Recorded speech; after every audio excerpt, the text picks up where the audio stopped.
"You don't see what's right in front of your eyes," she'd said. But sometimes he did.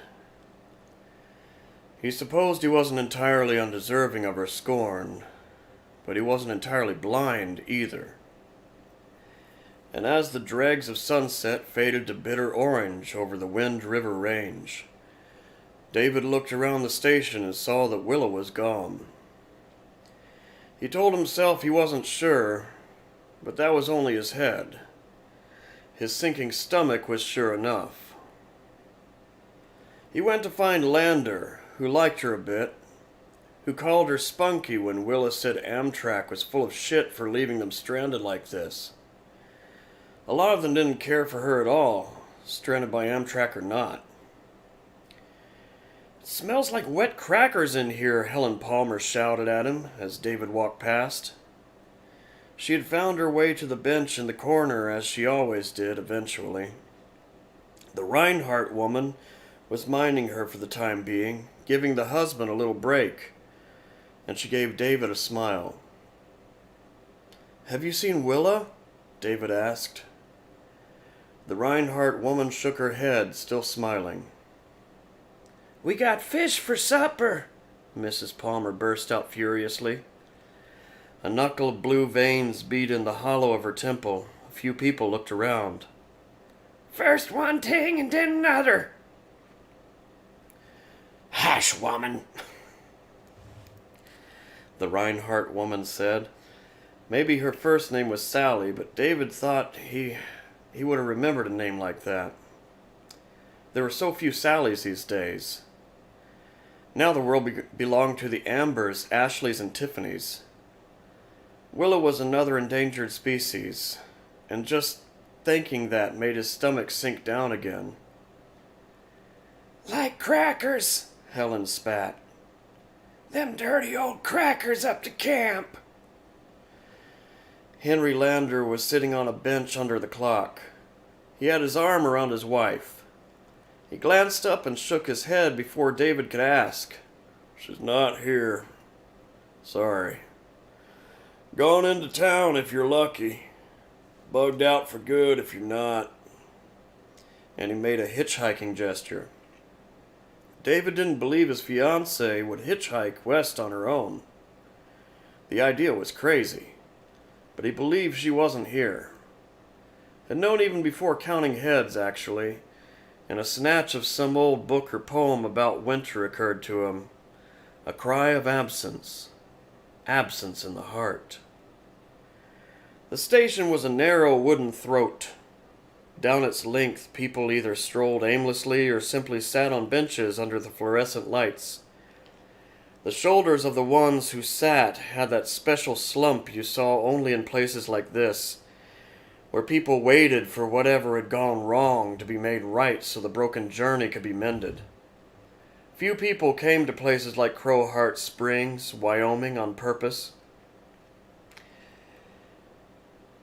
"Don't you go herring after her, David," Ruth Lander said. "It's getting dark, and there's plenty of critters out there. Not just coyotes either. That book salesman with the limp says he saw a couple of wolves on the other side of the tracks, where the freight depot is." "Biggers," Henry said. "That's his name." "I don't care if his name is Jack D. Ripper," Ruth said. "The point is, you're not in Kansas anymore, David." "But if she went..." "She went while it was still daylight." As if daylight would stop a wolf or a bear from attacking a woman on her own. For all David knew, it might. He was an investment banker, not a wildlife expert. A young investment banker at that. "If the pickup train comes and she's gone, she'll miss it." He couldn't seem to get this simple fact into their heads. It wasn't getting traction. In the current lingo of his office back in Chicago. Henry raised his eyebrows. "Are you telling me that both of you missing it will improve things somehow?" If they both missed it, they'd either catch a bus or wait for the next train together. Surely Henry and Ruth Lander saw that. Or maybe not. What David mostly saw when he looked at them, what was right in front of his eyes, was a special wariness reserved for people temporarily stuck in West overalls. Pardon me, I gotta turn this light off. Thank you very much. You're welcome. What David mostly saw when he looked at them was that special wariness reserved for people temporarily stuck in West overalls. And who else cared for Willa? If she dropped out of sight in the high plains, who besides David Sanderson would spare a thought? There was even some active dislike for her. That bitch Ursula Davis had told him once that if Willa's mother had left the A off the end of her name, it would have been just about perfect. I'm going into town to look for her, he said. Henry sighed. Son, that's very foolish. Oh, we can't be married in San Francisco if she gets left behind in Crowheart Springs, he said, trying to make a joke of it. Dudley was walking by. David didn't know if Dudley was the man's first or last name, only that he was an executive with Staples Office Supply and had been on his way to Missoula for some sort of regional meeting. He was ordinarily very quiet, so the donkey hee-haw of laughter he expelled into the growing shadows was beyond surprising. It was shocking. If the train comes and you miss it, he said, you can hunt up a justice of the peace, get married right here. When you get back east, tell all your friends you had a real western shotgun wedding. Hee-haw, partner! Don't do this, Henry said. We won't be here much longer. So I should leave her? That's nuts. He walked on before Lander or his wife could reply. Georgia Andreessen was sitting on a nearby bench and watching her daughter caper up and down the dirty tile floor in a red traveling dress. Pammy Andreessen never seemed to get tired. David tried to remember if he had seen her asleep since the train derailed at the Wind River Junction point, and they had wound up here like someone's forgotten package in the dead letter office. Once, maybe, with her head in her mother's lap. But that might be a false memory, created out of his belief that 5-year-olds were supposed to sleep a lot. Pammy hopped from tile to tile, a prank in motion, seeming to use the squares as a giant hopscotch board. Her red dress jumped around her plump knees. I knew a man, his name was Danny, she chanted in a monotonous one-note holler. It made David's fillings ache. He tripped and fell on his fanny. I knew a man, his name was David. He tripped and fell on his David. She giggled and pointed at David. Pammy, stop, Georgia Andreessen said. She smiled at David and brushed her hair from the side of her face. He thought the gesture unutterably weary, and thought she had a long road ahead with the high-spirited Pammy, especially with no Mr. Andreessen in evidence. Did you see Willa? He asked. Gone, she said, and pointed to the door with a sign over it reading to shuttle, to taxis, call ahead from courtesy phone for hotel vacancies. Here was Biggers, limping toward him. I'd avoid the great outdoors, unless armed with a high-powered rifle. There are wolves. I've seen them. I knew a girl, her name was Willa. She had a headache and took a pilla. She collapsed to the floor, shouting with laughter. Biggers, the salesman, hadn't waited for a reply. He was limping back down the length of the station. His shadow grew long, shortened in the glow of the hanging fluorescents, then grew long again. Phil Palmer was leaning in the doorway beneath the sign about the shuttle and the taxis. He was a retired insurance man. He and his wife were on their way to Portland. The plan was to stay with their oldest son and his wife for a while, but Palmer had confided to David and Willa that Helen would probably never be coming back east. She had cancer as well as Alzheimer's. Willa called it a twofer. When David told her that was a little cruel, Willa had looked at him, started to say something, and then had only shaken her head. Now Palmer asked, as he always did, "Hey, Mutt, got a butt?" To which David answered, as he always did, "I don't smoke, Mr. Palmer." And Palmer finished, "Just testing you, kiddo." As David stepped out onto the concrete platform where detraining passengers waited for the shuttle to Crowheart Springs, Palmer frowned. "Not a good idea, my young friend." Something, it might have been a large dog, but probably wasn't, lifted a howl from the other side of the railway station, where the sage and broom grew almost up to the tracks. A second voice joined it, creating harmony. They trailed off together. "See what I mean, Jellybean?" And Palmer smiled as if he'd conjured those howls just to prove his point. David turned, his light jacket rippling around him in the keen breeze, and started down the steps. He went fast before he could change his mind, and only the first step was really hard. After that, he just thought about Willa. "David," Palmer said, not joshing now, not joking around, "don't." "Why not? She did. Besides, the wolves are over there." He jerked a thumb back over his shoulder. "If that's what they are." "'Course that's what they are. And no, they probably won't come at you. I doubt if they're especially hungry this time of year. There's no need for both of you to spend another God knows how long in the middle of nowhere just because she got to missing the bright lights." "You don't seem to understand. She's my girl." "I'm going to tell you a hard truth, my friend. If she really considered herself your girl, she wouldn't have done what she did. You think?" At first David said nothing, because he wasn't sure what he thought.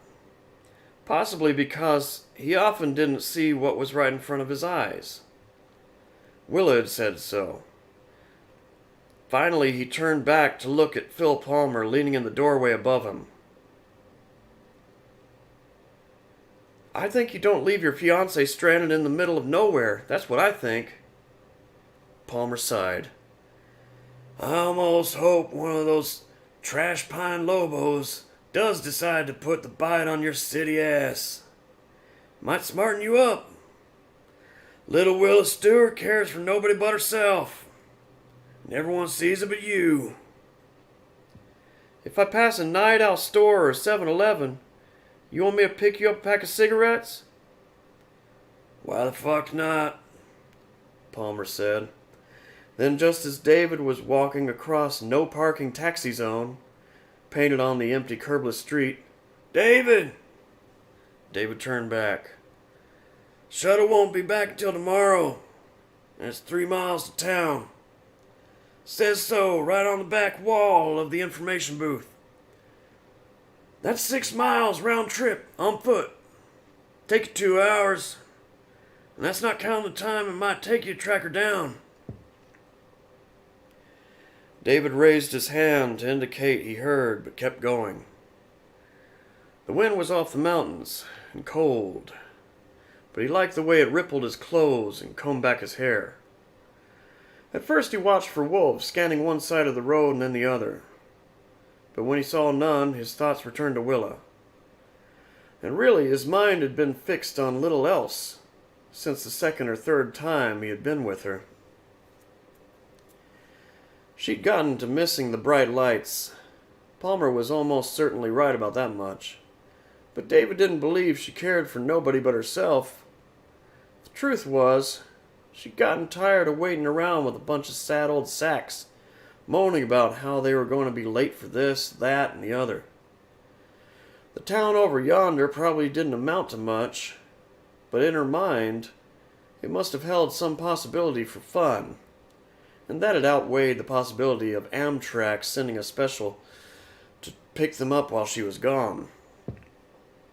And where exactly would she have gone looking for fun? He was sure there were no what you'd call nightclubs in Crowheart Springs, where the passenger station was just a long green shed with Wyoming and the Equality State painted on the side in red, white, and blue. No nightclubs, no discos, but there were undoubtedly bars, and he thought she'd settle for one of those. If she couldn't go clubbing, she'd go juking. Night came on, and the stars unrolled across the sky from east to west like a rug with spangles on it.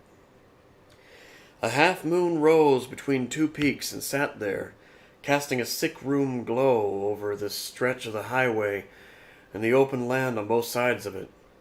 The wind whistled beneath the eaves of the station, but out here it made a strange, open humming that was not quite a vibration. It made him think of Pammy Anderson's hopscotch chant. He walked listening for the sound of an oncoming train behind him. He didn't hear that. What he heard when the wind dropped was a minute but perfectly audible click, click, click. He turned and saw a wolf standing about 20 paces behind him on the broken passing line of Route 26. It was almost as big as a calf. Its coat as shaggy as a Russian hat. In the starshine, its fur looked black, its eyes a dark urine yellow. It saw David looking and stopped. Its mouth dropped open in a grin, and it began to pant. The sound of a small engine. There was no time to be afraid. He took a step toward it, clapped his hands, and shouted, "Get out of here! Go on, now!" The wolf turned tail and fled, leaving a pile of steaming droppings behind on Route 26. David grinned but managed to keep from laughing out loud. He thought that would be tempting the gods. He felt both scared and absurdly, totally cool. He thought of changing his name from David Sanderson to Wolf Frightener. That would be quite the name for an investment banker. Then he did laugh a little. He couldn't help it. And turned toward Crowheart Springs again. This time he walked looking over his shoulder as well as from side to side. But the wolf didn't come back. What came was a certainty that he would hear the shriek of the special coming of the special. It's not a special something, it's just the special. He thought he might hear the shriek of it coming to pick up the others. The part of their train that was still on the tracks would have been cleared away from the junction, and soon the people waiting in the station back there would be on their way again. The Palmers, the Landers, the limping Biggers, the dancing Pammy, and all the rest. Well, so what? Amtrak would hold their luggage in San Francisco. Surely they could be trusted to get that much right. He and Willa could find the local bus station. Greyhound must have discovered Wyoming. He came upon a Budweiser can and kicked it a while.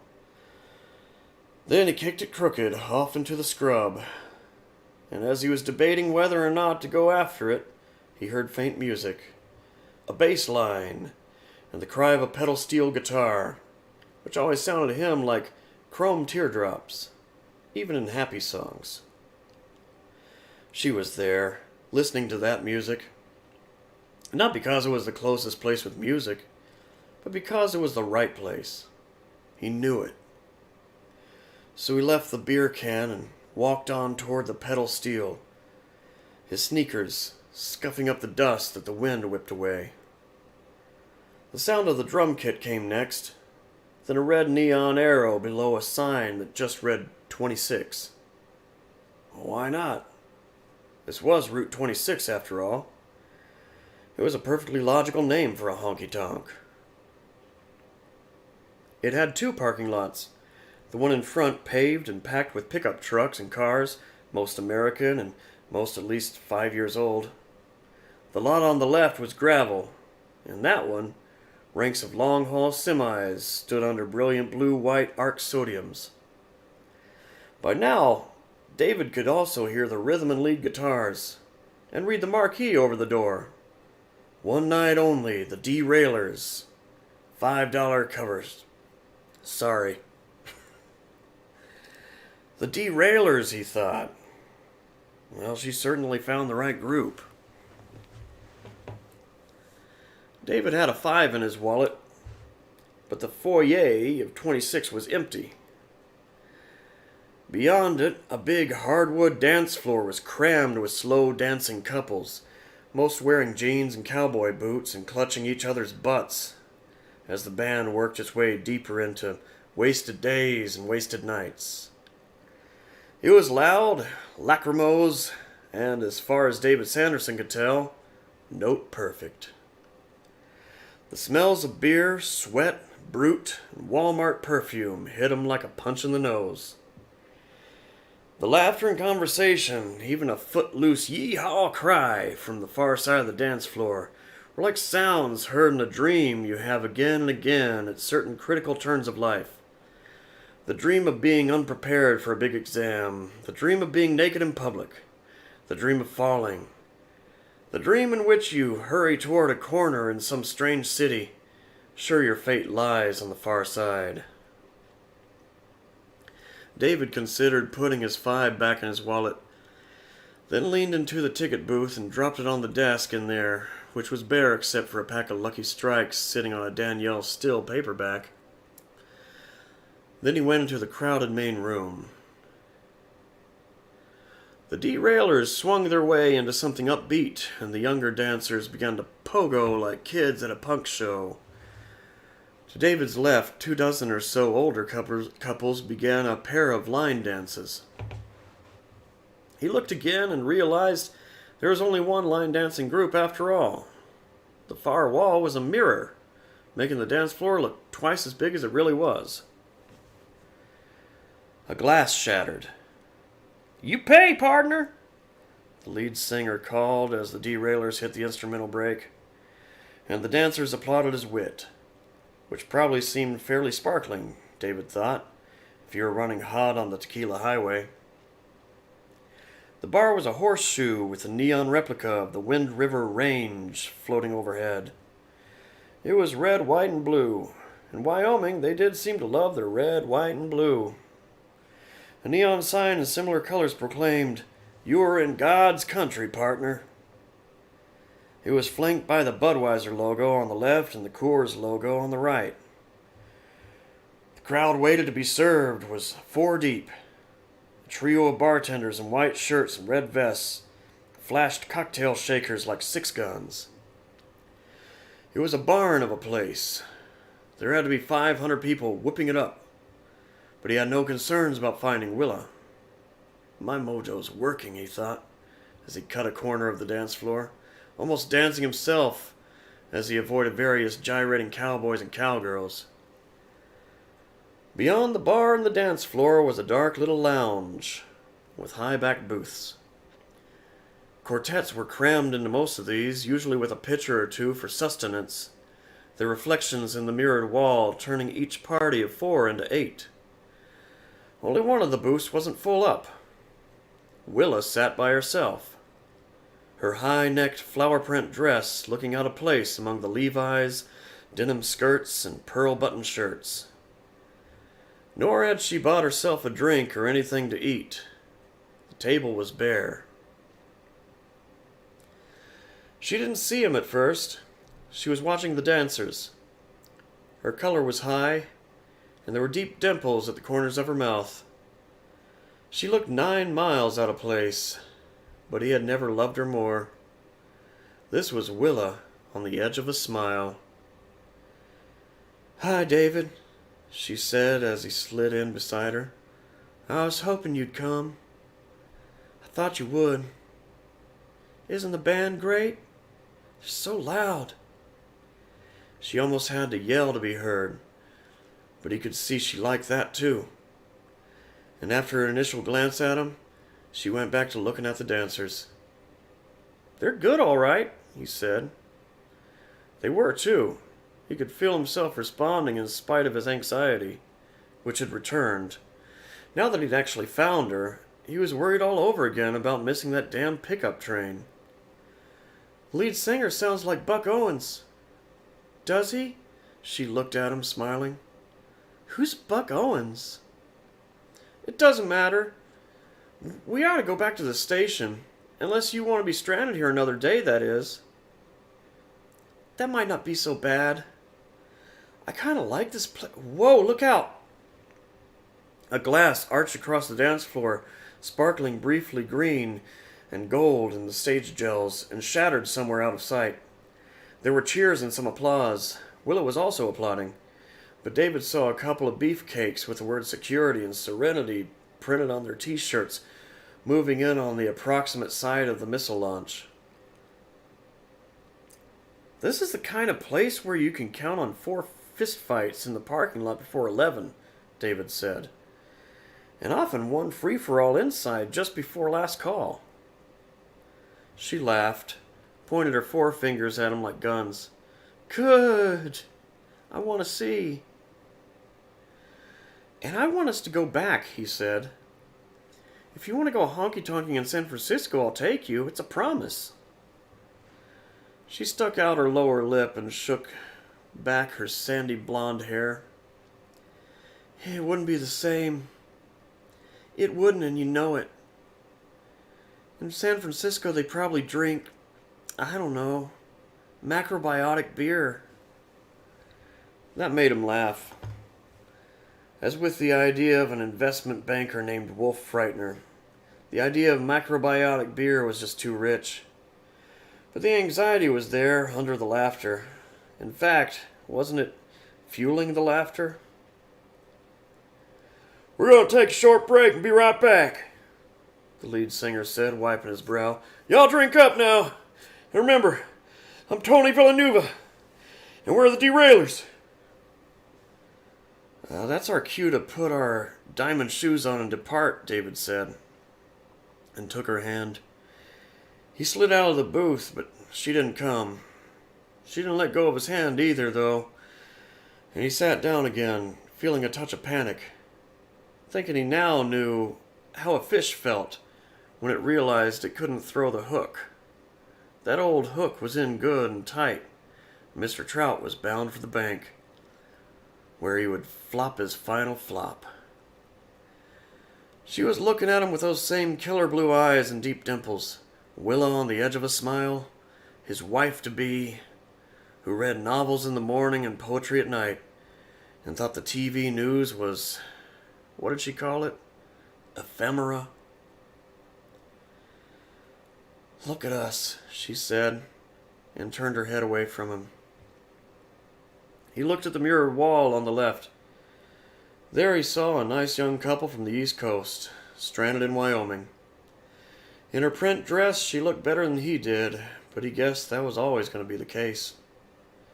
He looked from the mirror, Willa, to the real thing, with his eyebrows raised.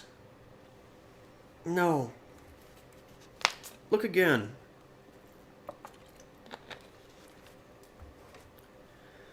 The dimples were still there, but she was serious now. As serious as she could be in this party atmosphere, anyway. And think about what I told you. It was on his lips to say, "You've told me many things." And I think about all of them. But that was a lover's reply. Pretty and essentially meaningless. And because he knew what thing she meant, he looked away again without saying anything. This time he really looked. And there was no one in the mirror. He was looking at the only empty booth in 26. He turned to Willa, flabbergasted, yet somehow not surprised. Didn't you even wonder how a presentable female could be sitting here all by herself when the place is juiced and jumping? she asked. He shook his head. He had not. There were quite a few things he had not wondered, at least until now. When he last had something to eat or drink, for instance. Or what time it was. Or when it had last been daylight. He didn't even know exactly what had happened to them. Only that the Northern Flyer had left the tracks. And now they were, by some coincidence, here listening to a country western group called... I kicked a can, he said. Coming here, I kicked a can. Yes, she said. And you saw us in the mirror the first time you looked, didn't you?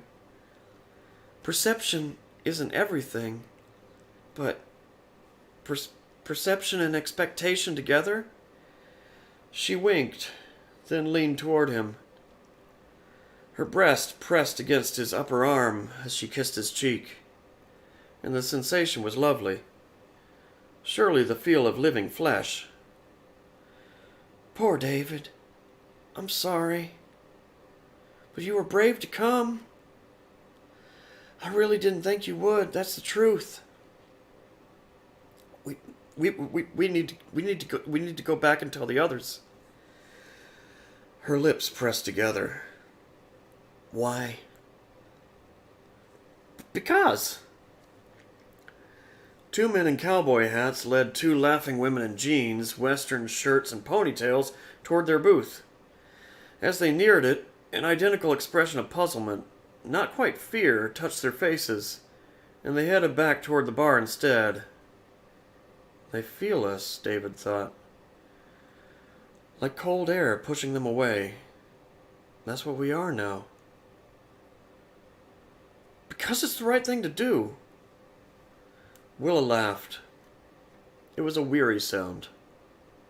You remind me of the old guy who used to sell the oatmeal on TV. Hon, they think they're waiting for a train to come and pick them up. Well, maybe there is. He almost was frightened by her sudden ferocity. Maybe the one they're always singing about. The gospel train. Train to glory. The one that don't carry no gamblers or midnight ramblers. I don't think Amtrak runs to heaven, David said.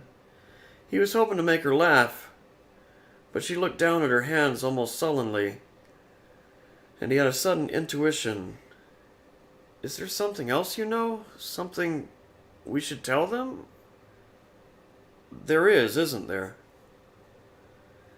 I don't know why we should bother when we could just stay here, she said.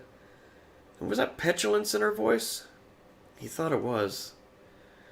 This was a Willa he had never even suspected. You may be a little nearsighted, David, but at least you came.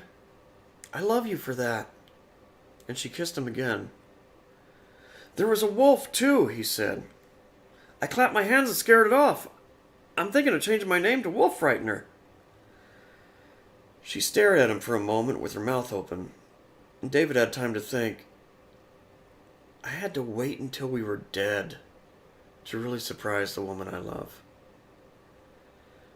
Then she dropped against the padded back of the booth, roaring with laughter. A waitress, who happened to be passing, dropped a full tray of beers with a crash and swore colorfully. Wolf Frightener, Willa cried. I want to call you that in bed.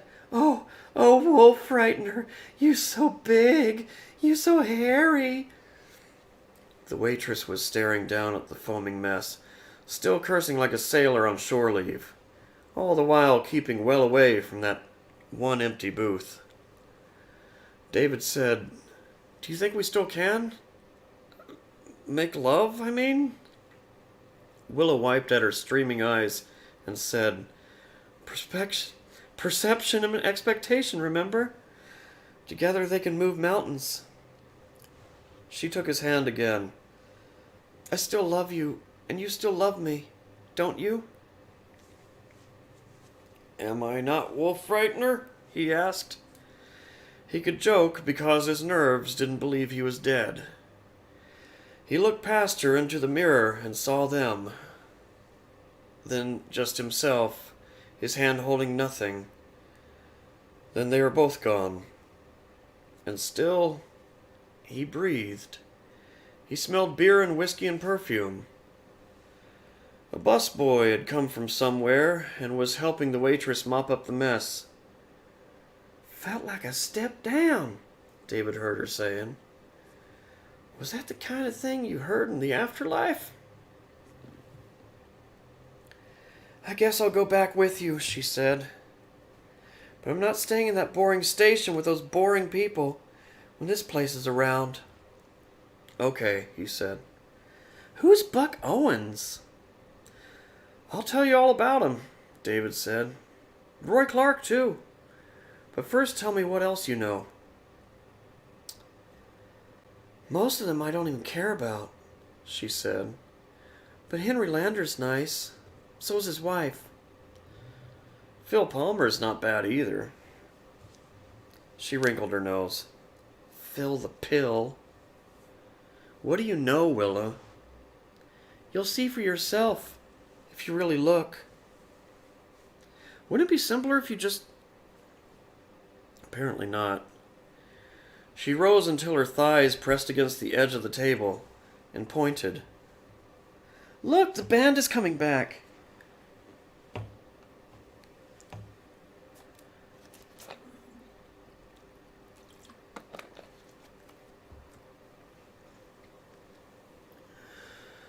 The moon was high when he and Willa walked back to the road, holding hands.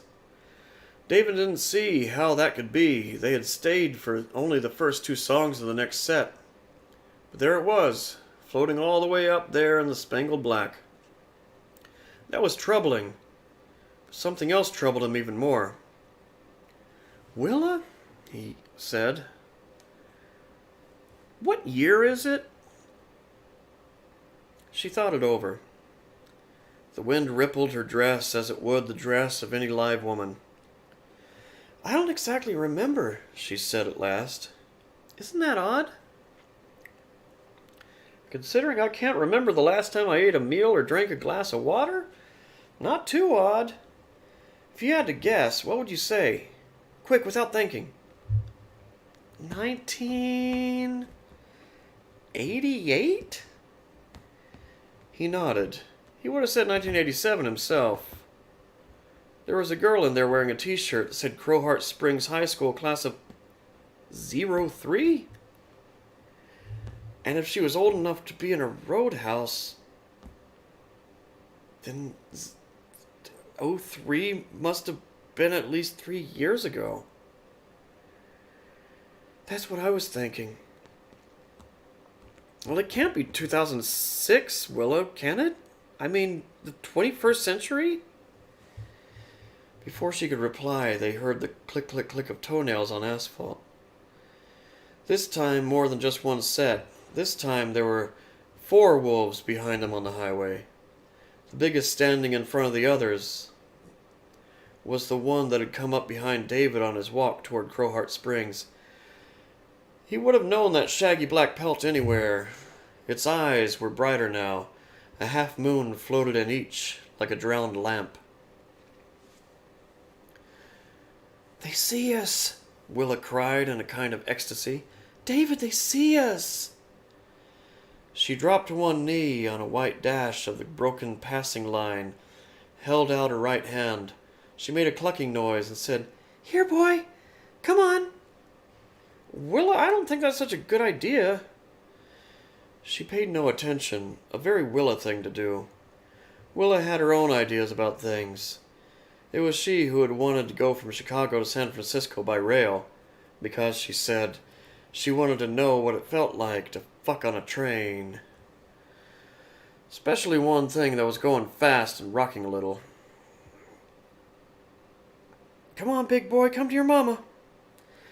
The big Lobo came, trailed by its mate and their 2, did you call them yearlings? As it stretched its muzzle and all those shining teeth toward the slim outstretched hand. The moon filled its eyes perfectly for a moment, turning them silver. Then, just before its long snout could touch her skin, the wolf uttered a series of piercing yips and flung itself backward so sharply that for a moment it rose on its rear legs, front paws boxing in the air, and the white plush on its belly exposed. The others scattered. The big Lobo executed a mid-air twist and ran into the scrubland to the right of the road, still yipping, with its tail tucked. The rest followed. Willa rose and looked at David with an expression of hard grief that was too much to bear. He dropped his eyes to his feet instead. "Is that why you brought me out into the dark when I was listening to music?" she asked. "Show me what I am now? As if I didn't know?" "Willa, I'm sorry." "Not yet, but you will be." She took his hand again. "Come on, David." Now he risked a glance. "You're not mad at me?" "Oh, a little. But you're all I've got now, and I'm not letting go." Shortly after seeing the wolves, David spied a Budweiser can lying on the shoulder of the road. He was almost positive it was the one he had kicked along ahead of him until he kicked it crooked out into the sage. Here it was again in its original position.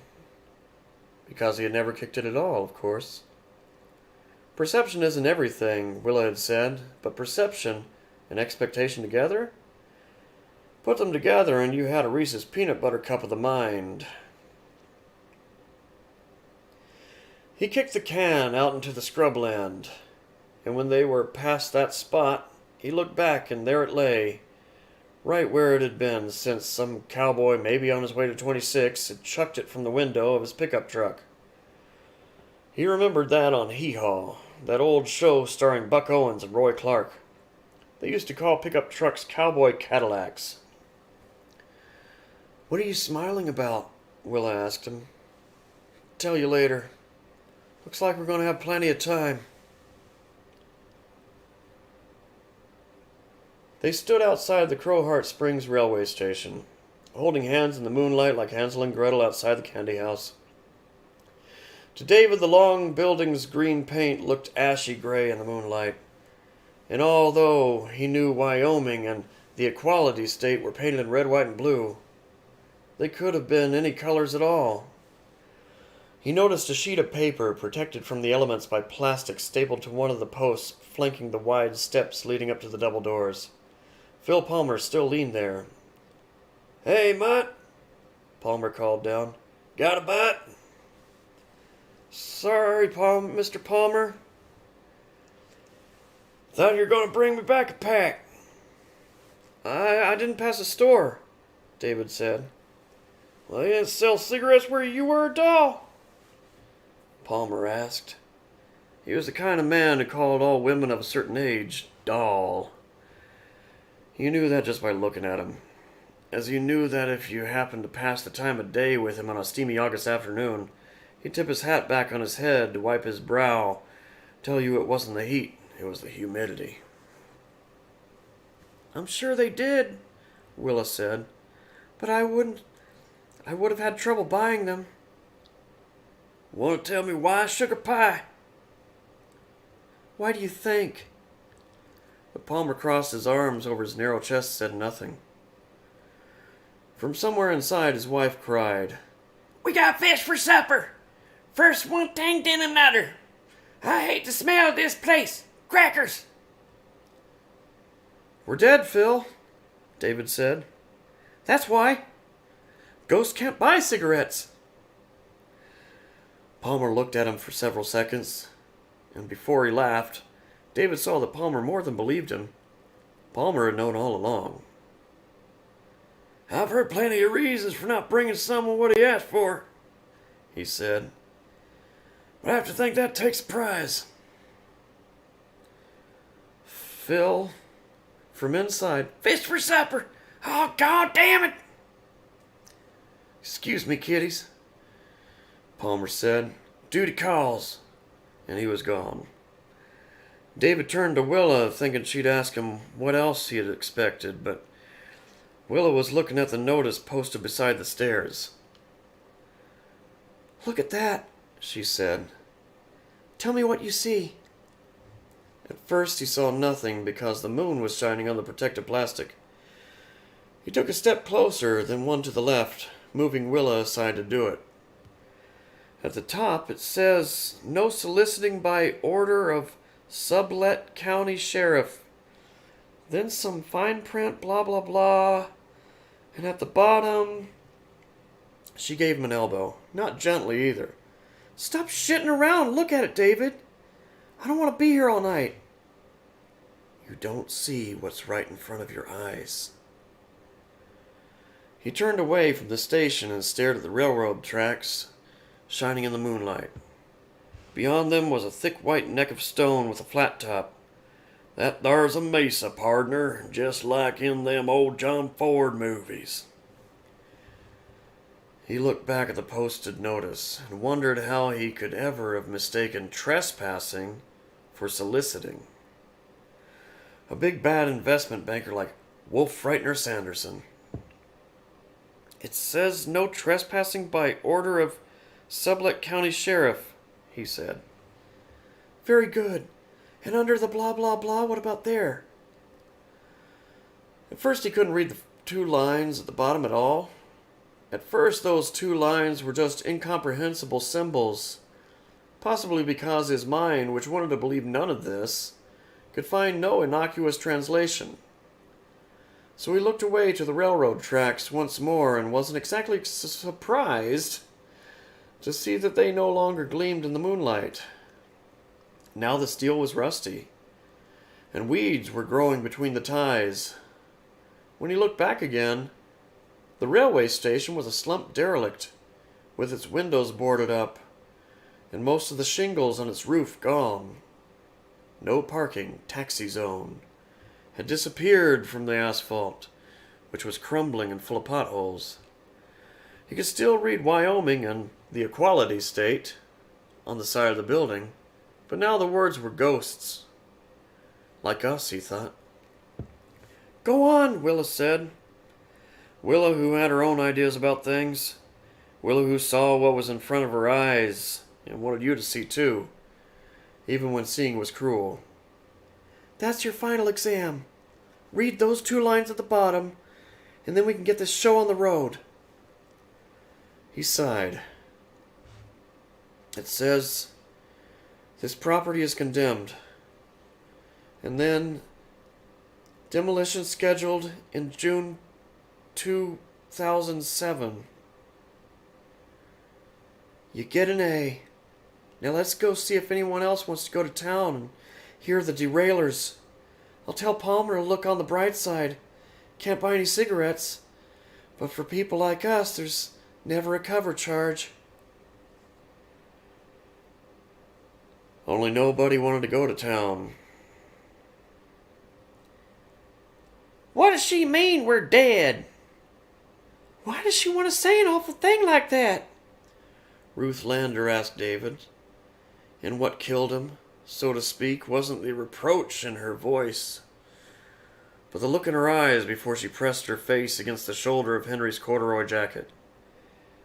Because she knew too. "Ruth," he said, I'm not telling you this to upset you." "Then stop!"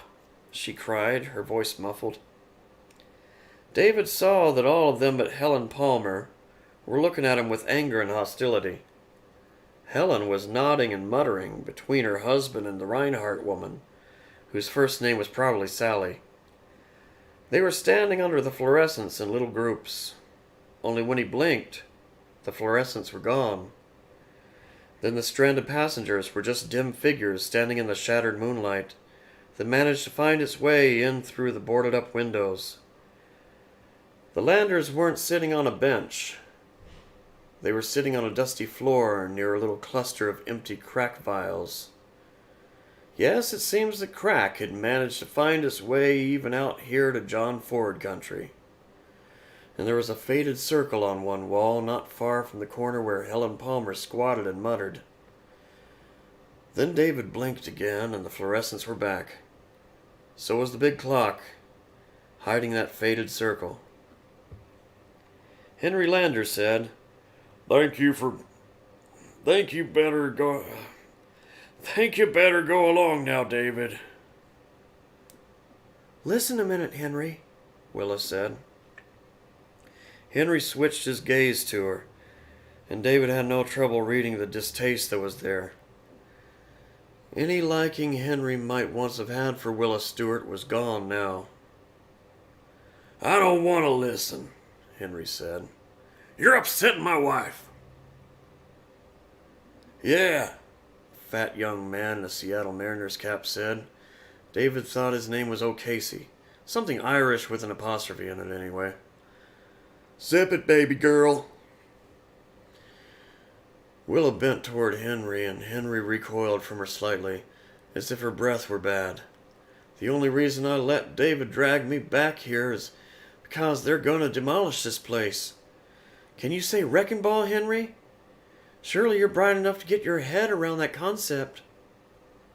Make her stop, Ruth cried, her voice muffled. Willa leaned even closer, eyes bright in her narrow, pretty face. And when the wrecking ball leaves, and the dump trucks haul away the crap that used to be this railway station, this old railway station, where will you be? Leave us alone, please, Henry said. Henry, as the chorus girl said to the Archbishop, the Nile is not a river in Egypt. Ursula Davis, who had disliked Willa from the first, stepped forward, leading with her chin. Fuck off, you troublesome bitch! Willa swung around. Don't any of you get it? You're dead. We're all dead. And the longer you stay in one place, the harder it's going to be to ever go anywhere else. She's right, David said. Yeah, and if she said the moon was cheese, you say provolone, Ursula said. She was a tall, forbiddingly handsome woman of about 40. Pardon my French. She's got you so pussy-whipped it ain't funny. Dudley let out that startling donkey bray again, and the Reinhardt woman began to sniffle. You're upsetting the passengers, you two. This was Ratner, the little conductor with the apologetic face. He hardly ever spoke. David blinked, the station lens dark and moonlit again for another moment, and he saw that half of Ratner's head was gone. The rest of his face had been burned black. They're going to demolish this place, and you'll have nowhere to go, Willa cried. Fucking nowhere! She dashed angry tears from her cheek with both fists. Why don't you come to town with us? We'll show you the way.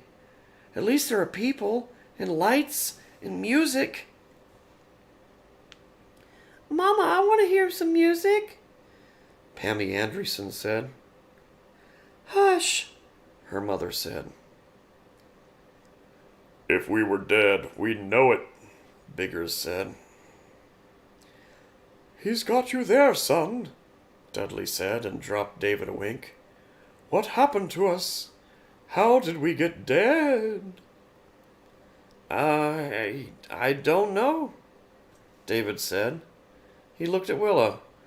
Willa shrugged her shoulders and shook her head. You see, Ratner said, it was a derailment. Happens. Well, I was going to say all the time, but that's not true. Even out here where the rail system needs a fair amount of work, but every now and then, at one of the junction points, we fall down, Pammy Andreessen said. David looked at her, really looked, and for a moment saw a corpse, burned bald, in a rotting rag of a dress. Down and down and down.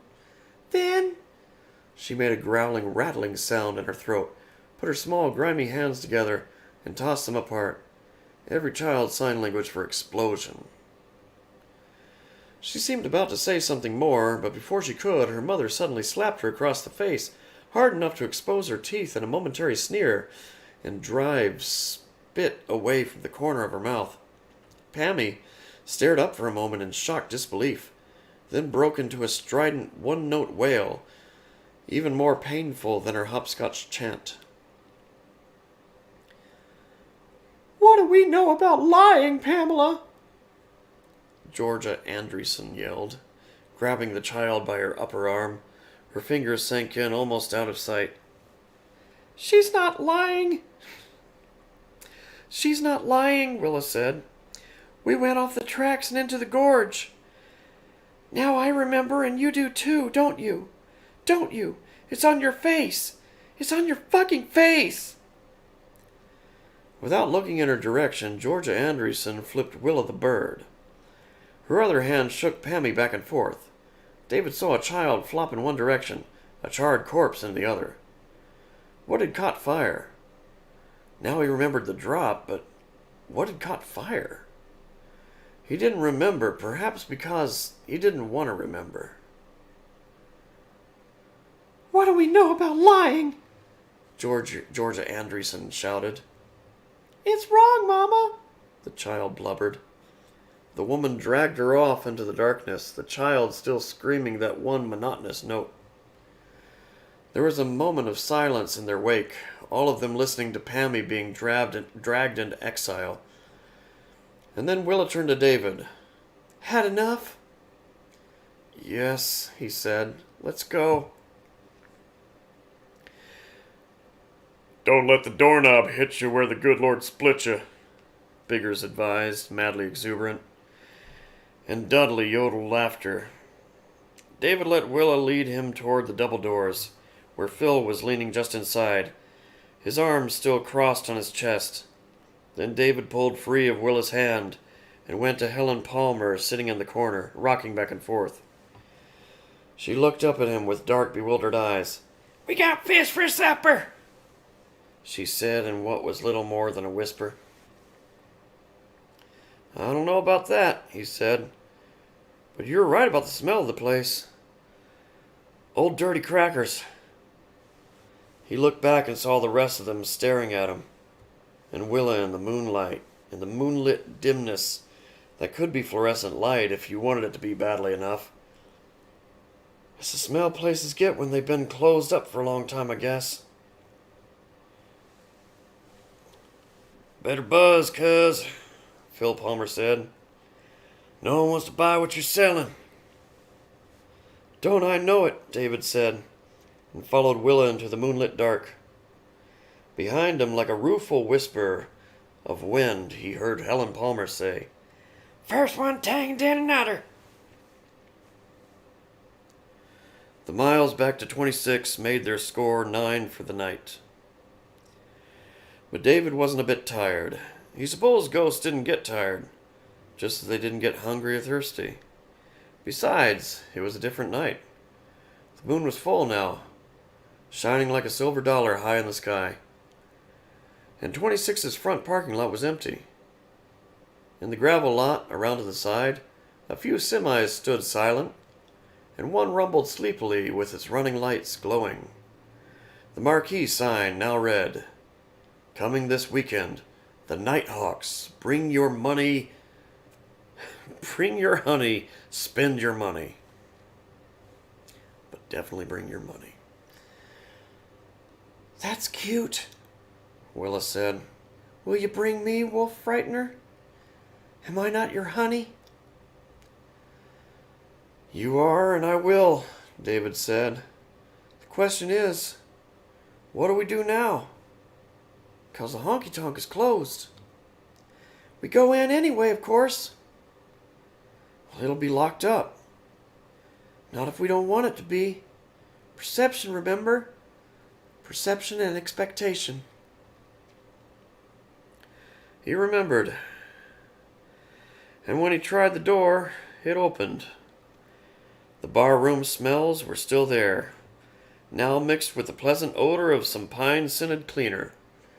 The stage was empty and the stools were on the bar with their legs sticking up, but the neon replica of the Wind River Range was still on, either because the management left it that way after closing or because that was the way he and Willa wanted it.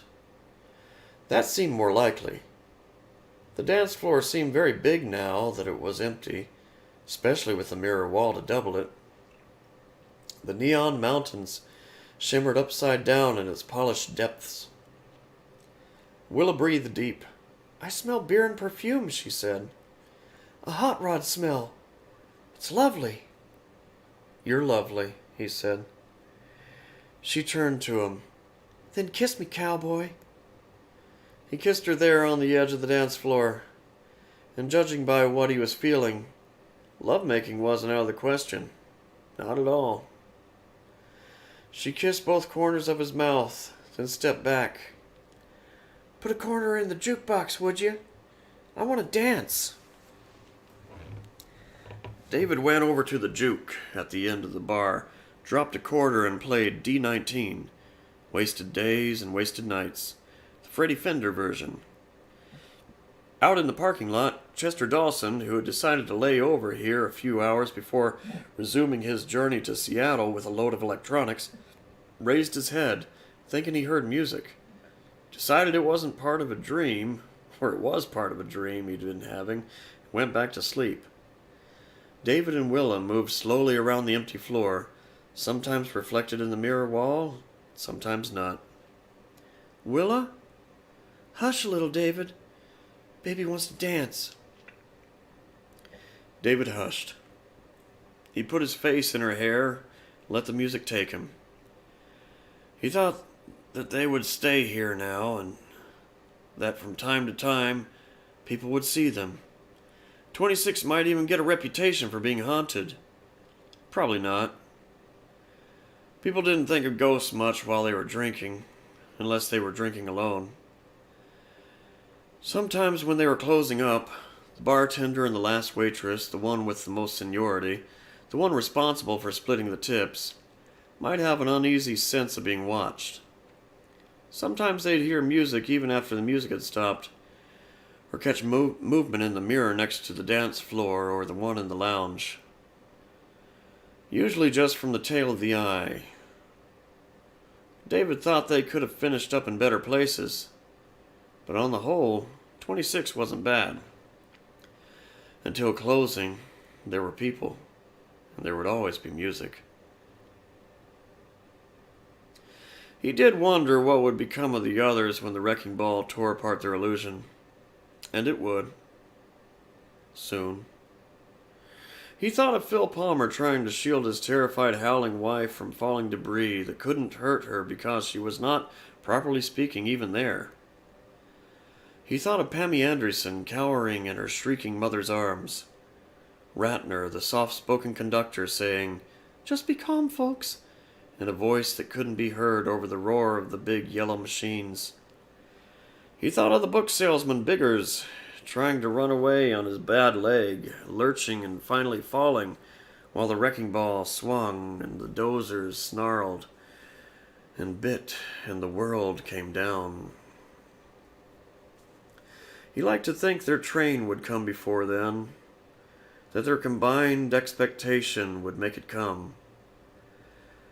But he didn't really believe it.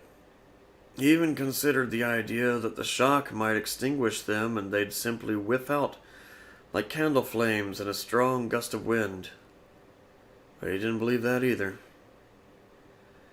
He could see them too clearly after the bulldozers and dump trucks and back-end loaders were gone, standing by the rusty, disused railway tracks in the moonlight, while a wind blew down from the foothills, whining around the mesa and beating at the broom grass. He could see them huddled together under a billion high country stars, still waiting for their train. "Are you cold?" Willa asked him. "No, why?" "You shivered." "Maybe a goose walked over my grave," he said. He closed his eyes and they danced together on the empty floor. Sometimes they were in the mirror, and when they slipped from view, there was only a country song playing in an empty room, lit by a neon mountain range.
I forgot to mention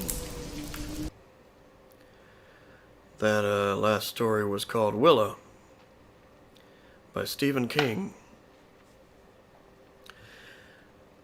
Now, for one reason, I can't say on the stream information or the video information what I'm reading, mainly because I don't really know what I'm going to read until I do it. Not always. But also because if I did, it would get taken down. I've done that once before. I tried to do a different account and listed what story I was reading, and it got taken down right away. So if I want to share these stories, I gotta do it under the radar. Is that a term? Whatever, you get what I'm saying. I appreciate your comments. I didn't think the Weird West horror stories would go over well. But they seem to, so I'd like to read at least one more from that book. Short one, because I need something short after that last one. I was reading all right for about 80% of it, and then I just started tripping over words. So the last story was much longer than I'd like to do. I think it was, almost over an hour and a half or something, but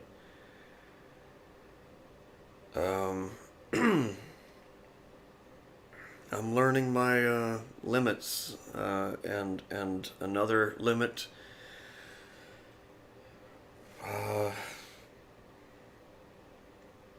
would be 3 or 4 voices, because once they start throwing so many characters at me, I don't know what else to do. And then it just gets ridiculous. So, this next story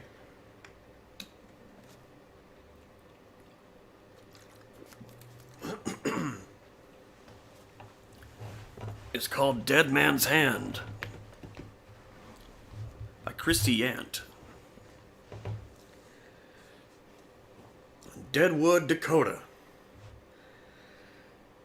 Deadwood, Dakota Territory, 1876.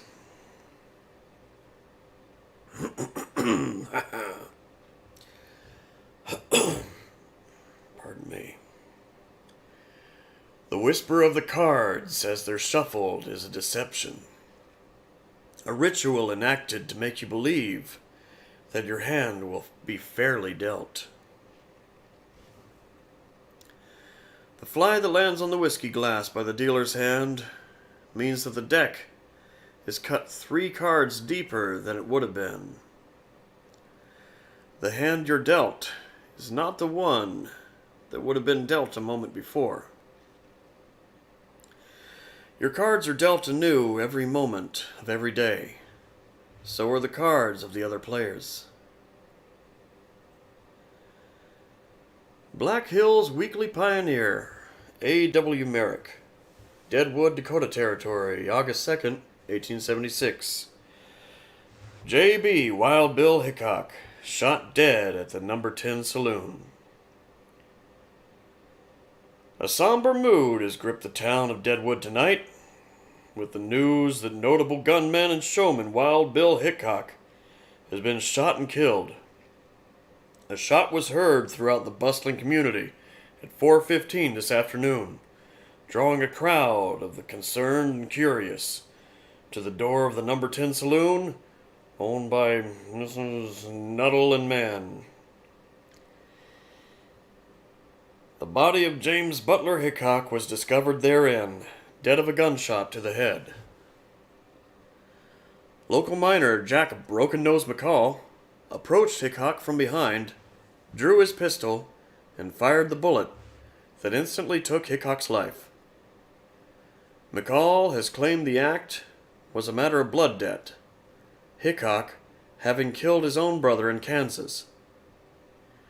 Hickok was well known amongst frequenters of the number 10 to always sit with his back to the wall and facing the door, lest enemies made during a notable life on the plains exploit a lack of vigilance. On this day it is said that the only seat available at the table faced away from the door, and it was thus that McCall was able to enact his craven deed.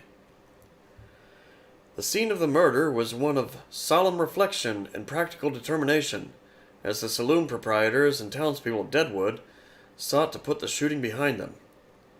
After Hickok's remains had been cleared away, there remained only a grim still life to mark the event. On the floor beside the seat lately occupied by Wild Bill lay the dead man's hand. 2 pair, aces and eights. A good hand, this reporter is told, but one which brought him no luck at all. Black Hills Pioneer Gazette, Albert Merrick, Deadwood Gulch, D.T., March 1st, 1877. Wild Bill James Hickok, hanged for murder. After a decade of outwitting the law, no amount of ill-gotten gold could tip the scales of justice in favor of the legendary outlaw and gunman James Butler Hickok, best known by the infamous moniker Wild Bill. His last ride has ended in Yankton, Dakota Territory at the end of a rope. On August 1st, 1876, the Bella Union Saloon was a scene of violence as a man was callously murdered over a debt in the amount of $2.50. The night had proceeded in usual fashion until it was learned that local miner Jack McCall, sometimes known as Sutherland, was unable to cover a hand lost to Hickok. Despite a promise to pay the following day, Hickok reportedly grew incensed and bellowed, "A man ought never overbet his hand. That's no way to play cards." Captain William Massey, who had also been at the table, attempted to intervene, despite warnings from bystanders. "I told him not to get in Bill's way when he gets like that," Mr. Tom Miller, proprietor, recalled. "But he wouldn't listen. He'd been an officer in the Union Army once, and I think that stayed with him." Hickok drew his gun and aimed it at McCall's heart. Once a sharpshooter of world renown, Hickok's sight had reportedly been failing in recent years, driving him off the trail and into the saloons to make a meager living as a card player. His first shot missed McCall entirely, and the bullet instead struck Captain Massey, who Dr. McKinney says will carry it till his dying day. Wild Bill's second shot aimed true, however, and McCall was killed instantly. Hickok effected an escape by way of a rear door to the property and the theft of a horse. It was thought that with no sheriff yet elected in Deadwood, the notorious outlaw had once again escaped justice, but he was apprehended a week later in the city of Laramie, Wyoming, by one Deputy Marshal Balcombe.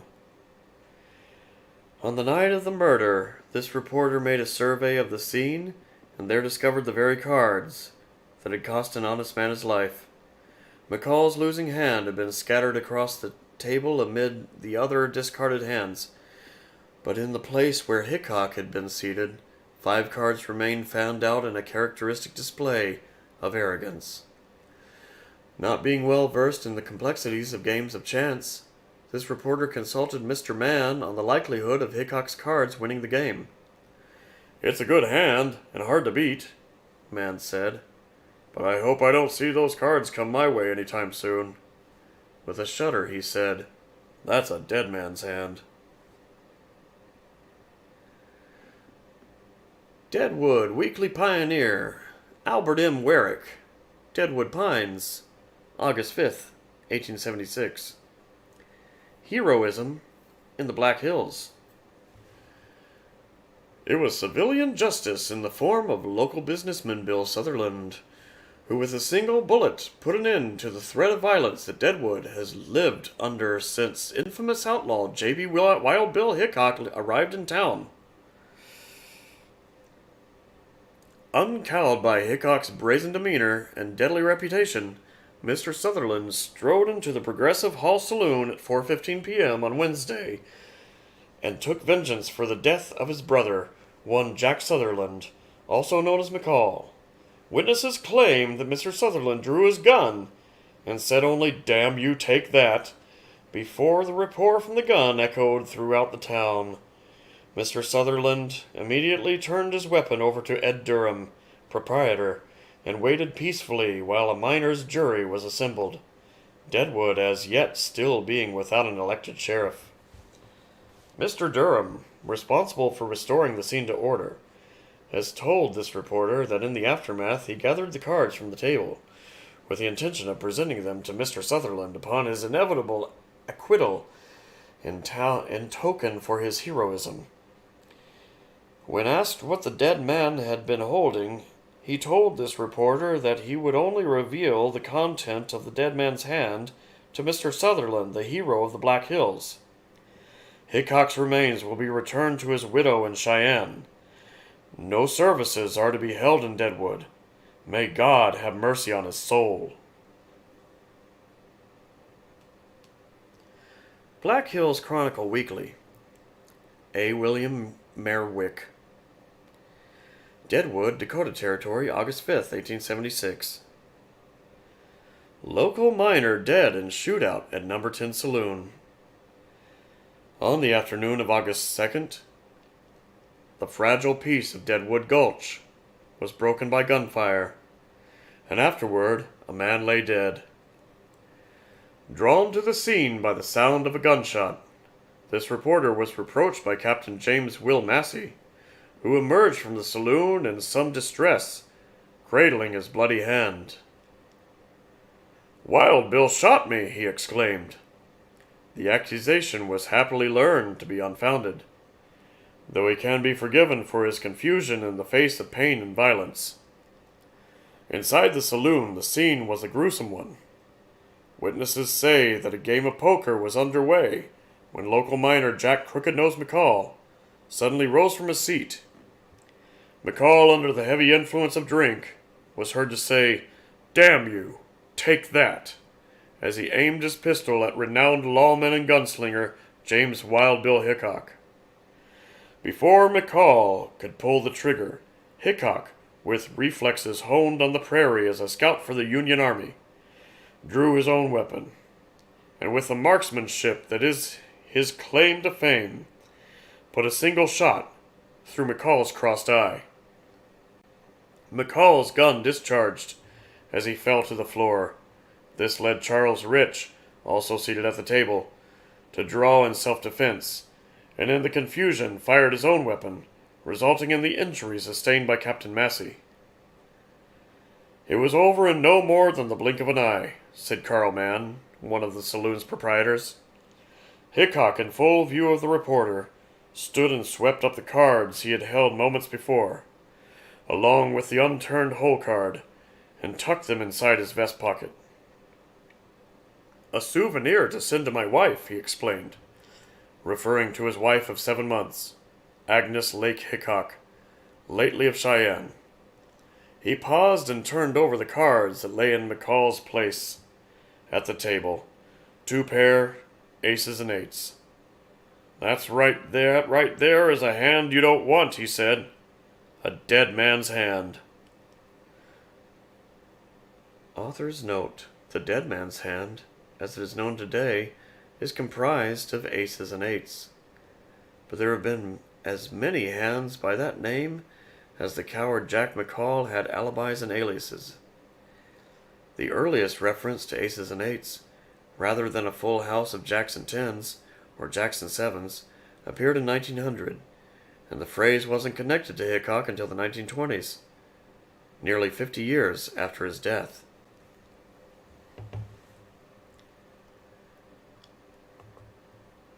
Wasn't that odd?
Guinea Pig Girl by Tana Nivo.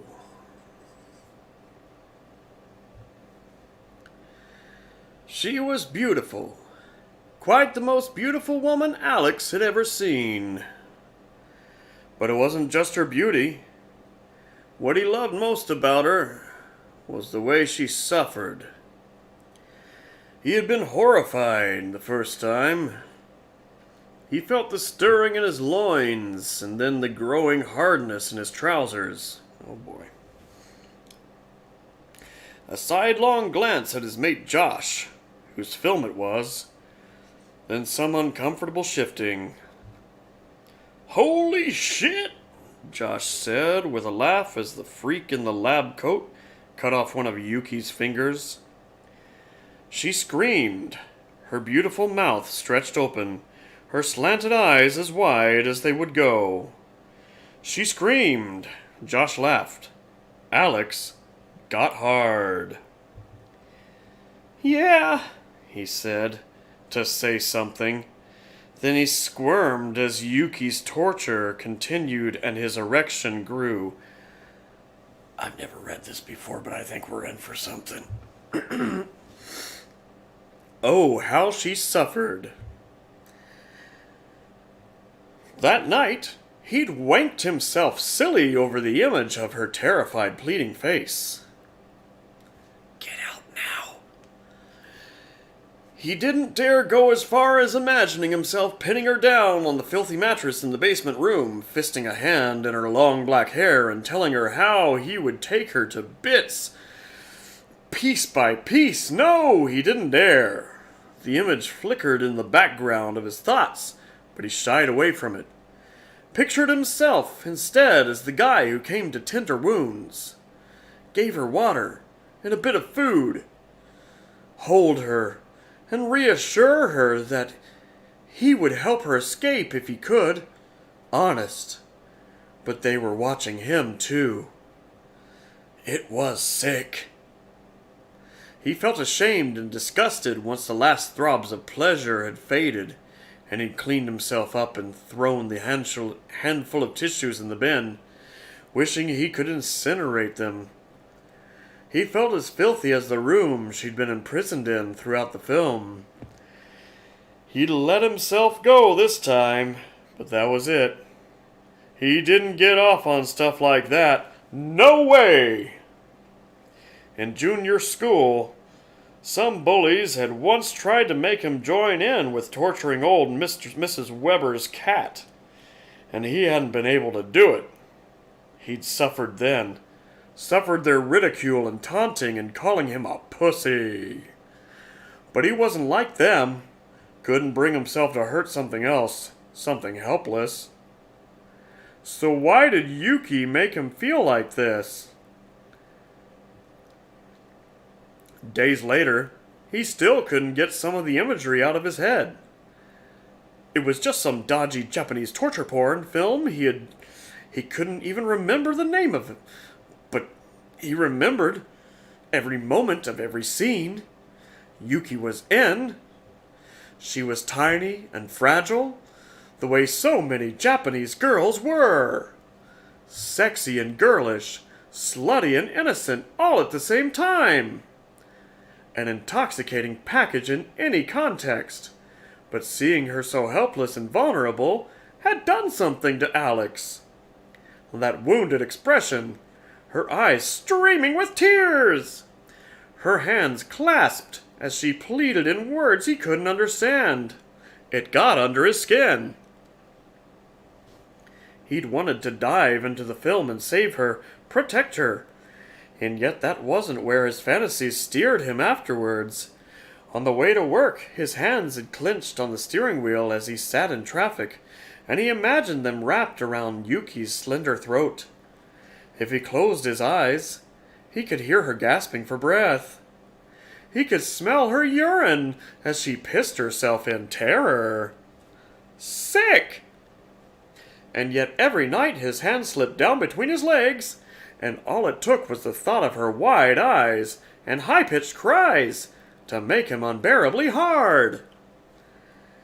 He couldn't banish the images, All he could do was let them wash over him, as he came so hard his ears rang. Again and again! Yuki Hayashi, actress, born 13 April 1989, in Hokkaido, Japan. Filmography: Victim Factory 1 and 2, Love Hotel of the Damned, and Aesthetic Paranoia filming. Alex clicked on each film and read the synopses. They were all low-budget rip-offs of the notorious guinea pig films from the 80s. Girls got kidnapped and tortured, and that was basically it. Sometimes they also got raped. The fourth one in the filmography wasn't finished yet, and Love Hotel of the Damned didn't seem to be available anywhere, not even on Josh's pirate site. But Alex ordered the others. Like all rip-offs, Victim Factory aspired to take things a step further than its inspiration.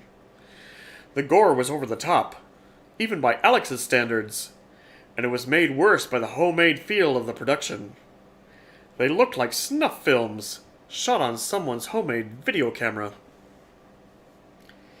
Yuki's debut was as second victim, in an unpleasant scene where she was grabbed off the street and taken to an abandoned asylum.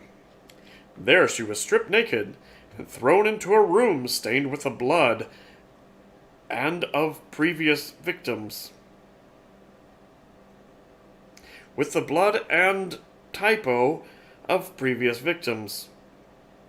To wait.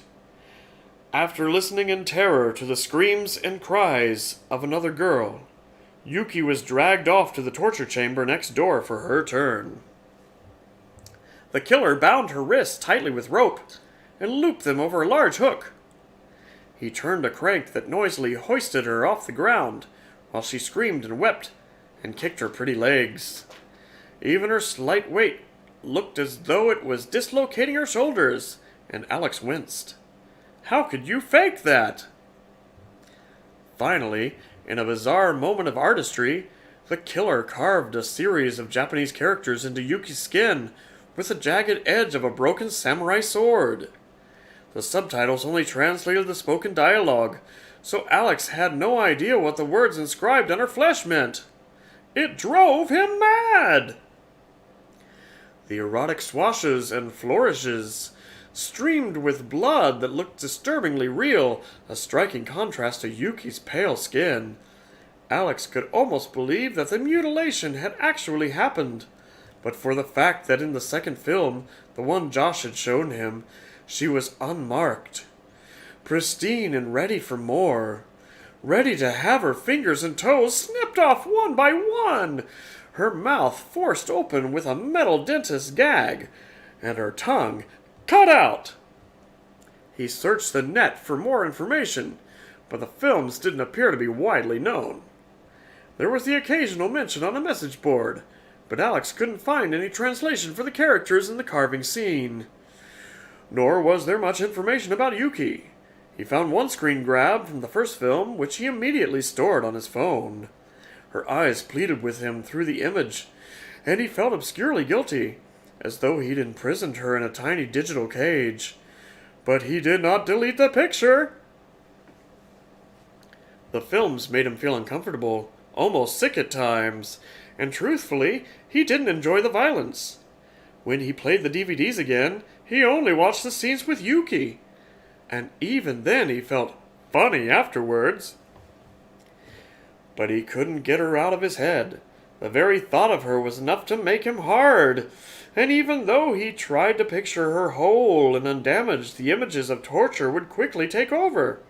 He tried to imagine her voice, cheerful and sweet as she chattered on her phone before being abducted in each film, but the musical sounds always devolved into screams of pain and madness.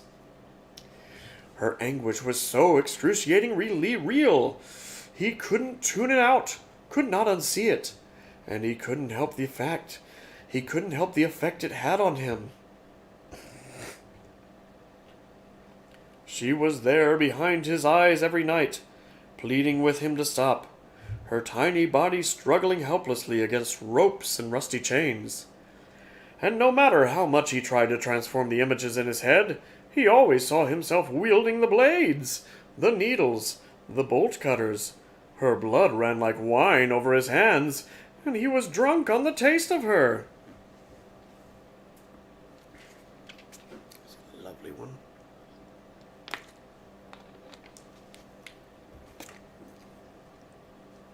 Right. Hey, mate! You know that DVD you were after? Alex froze, staring at his phone with apprehension. Then he took a deep breath before forcing himself to ask calmly, "Which one?" Love Hotel of the Damned. I found it! "Oh, cool," he replied, as nonchalantly as he could manage. Yeah. Some guy up in Leeds. He's got it. He says he'd burn me a copy for the tenner. Thanks, mate. I'll pay you back. No problem! Josh sounded pleased, no doubt proud of himself for tracking down the obscure film. If he had any suspicions about Alex's obsession, it was not obvious. I'll drop it by your place next week. Next week, Alex felt his insides churn hungrily at the thought of seeing Yuki again, seeing her suffer and die in new and terrible ways. The synopsis of Love Hotel made it sound like the worst of the lot. Same guinea pig concept, but this time set in one of those weird Japanese hotels he'd read about online. The kind where you could fuck a manga character on a spaceship or grope a schoolgirl in a room designed like a train carriage. He'd found the trailer for the film on a J-horror fan site, and it looked seriously reprehensible. Even some of the hardcore gorehounds said the level of sexual violence was too much for them. Alex slid down in his chair as his cock began to stir. The film was even worse than he'd anticipated. Murky and grainy, as though someone had simply held up a cheap camera and filmed it playing on a TV. The poor quality actually made the gore seem more real. Yuki didn't appear until halfway through, and Alex almost didn't recognize her. She was thinner and paler, and she seemed even more fragile. But she was still beautiful. She wore an elaborate Gothic Lolita dress with frilly petticoats and a lacy apron and mop cap. But not for long. Her customer cut the flimsy costume away with a pair of shears. From the way Yuki yelped and twisted, it was clear he was cutting her too. Blood trickled down one arm and over her belly, and she stared straight into the camera for one heart-stopping moment. Alex had the uncomfortable sense that he was watching a genuine victim this time, and not an actress. His thumb hovered over the stop button for a few seconds, as yours should on this video, before he reminded himself that there was a fourth film on the list. Aesthetic Paranoia, which she was apparently still shooting. If this was real, surely she would not have made another such film.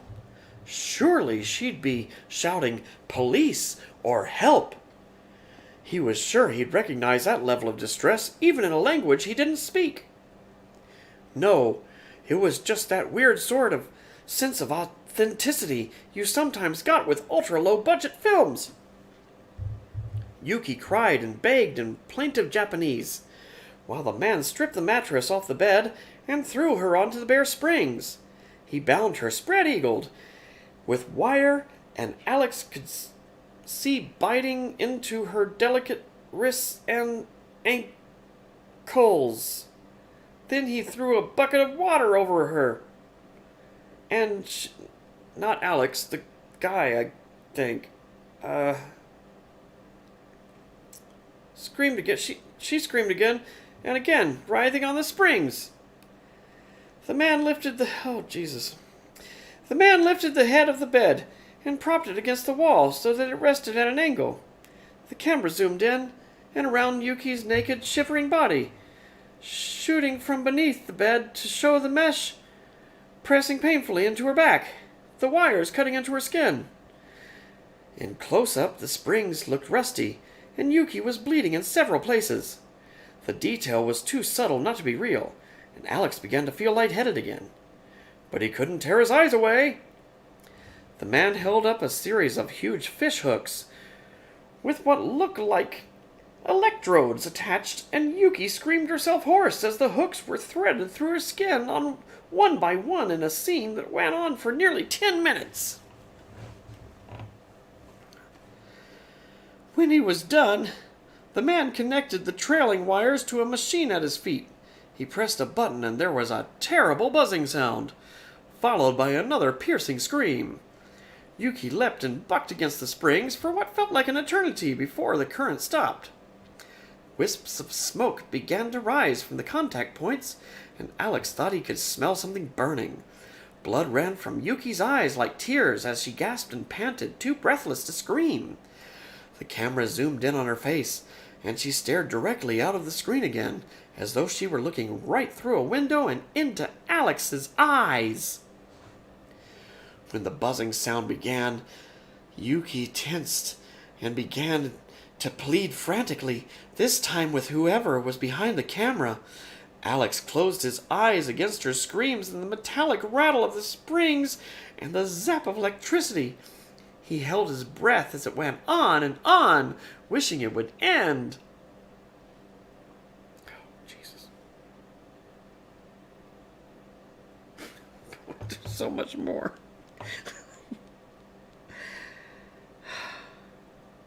Where was I?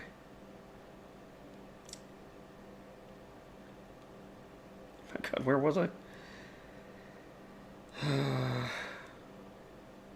All right. At last there was silence. Silence and the smell of scorched meat.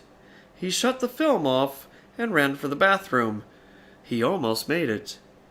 It was several days before Yuki came back. Alex had put the 3 DVDs in a carrier bag, knotted it, and pushed it to the back of the bathroom cupboard. When Josh had asked how he liked the film, he'd forced a laugh and said it was rubbish with crappy effects. And if his voice trembled when he'd said it, Josh didn't seem to notice. Yuki's picture was gone from his phone, and the J-horror sites he'd bookmarked were erased from his browsing history. As disturbing as it had been, he knew it was fake. That was part of the point of films like that, to trick the viewer into thinking it was real. Actual snuff films were an urban legend. None had ever been found, and they certainly wouldn't be readily available online in any case. People had been fooled by special effects before, and while it was a compliment to the makers of Yuki's film, Alex had seen enough. He was in bed, almost asleep, when he first heard the sound. A soft rustle, as though someone were reading a newspaper in the next room. He froze. He had the mad urge to call out, "Who's there?" even though there was no one else in the flat. Unless someone had broken in. It was that kind of neighborhood, but the flat was too small for a burglar to hide in without Alex knowing. A rat, then? It would have to be an awfully big rat. His heart hammered in his chest, drowning out any sounds that might be coming from the other room. Seconds passed like hours as he sat staring towards the open doorway, feeling like a child who'd woken from a nightmare. He should get up and switch on all the lights, but the thought of putting his feet on the floor, exposing them to the empty space under the bed, was too frightening. "Get a grip," he mouthed, trying to spur himself into action, but still he didn't move. There was another sound, a soft slap, like a bare foot on the hard floor. Then another, and another. His blood turned to ice water as the footsteps came closer and closer. A thin shape was emerging from the darkness of the corridor. Then he heard the dripping. He could almost believe it was some girl he'd brought home from a club and forgotten about. She'd just got out of the shower without drying off, and now... Except it wasn't. It was Yuki. When she reached the bedroom, Alex bit back a scream. She stood in the doorway, naked and dripping with blood. Her arms hung loose at her sides, and Alex's stomach clenched as she saw the symbols carved into her body. The calligraphy was more extensive than he remembered from the scene in the film. The cuts ran from the base of her throat, across her small breasts, and down her torso. A strangled sound escaped his throat, and Yuki's head turned towards him. It was a careful, deliberate movement, as though she had only located him by the sound and was trying to fix his exact position. She turned and took a step into the room. Alex stared at her in horror, desperate to run but unable to move. It wasn't real. It couldn't be real. It was a dream or a hallucination, just like the images in his head he hadn't been able to get rid of. But worst of all, he felt himself responding as he always had. Hot desire pulsed in his groin. Even his bile rose in his throat. Each step she took opened the cuts further. Blood flowed over her body like water, pooling on the floor. What was almost worse was the residual grace in her movements. She didn't shuffle or sway drunkenly. Rather, she moved with the precision of a dancer, each movement full of purpose. Blood gleamed in the light from the window, shining on her mutilated skin like a wet carapace. And Alex shuddered as he felt himself growing hard. "No," he managed to whisper. "No, please." Yuki responded to his voice, reaching out for him. Her eyes were empty pools of black, but her lips seemed to be forming a smile.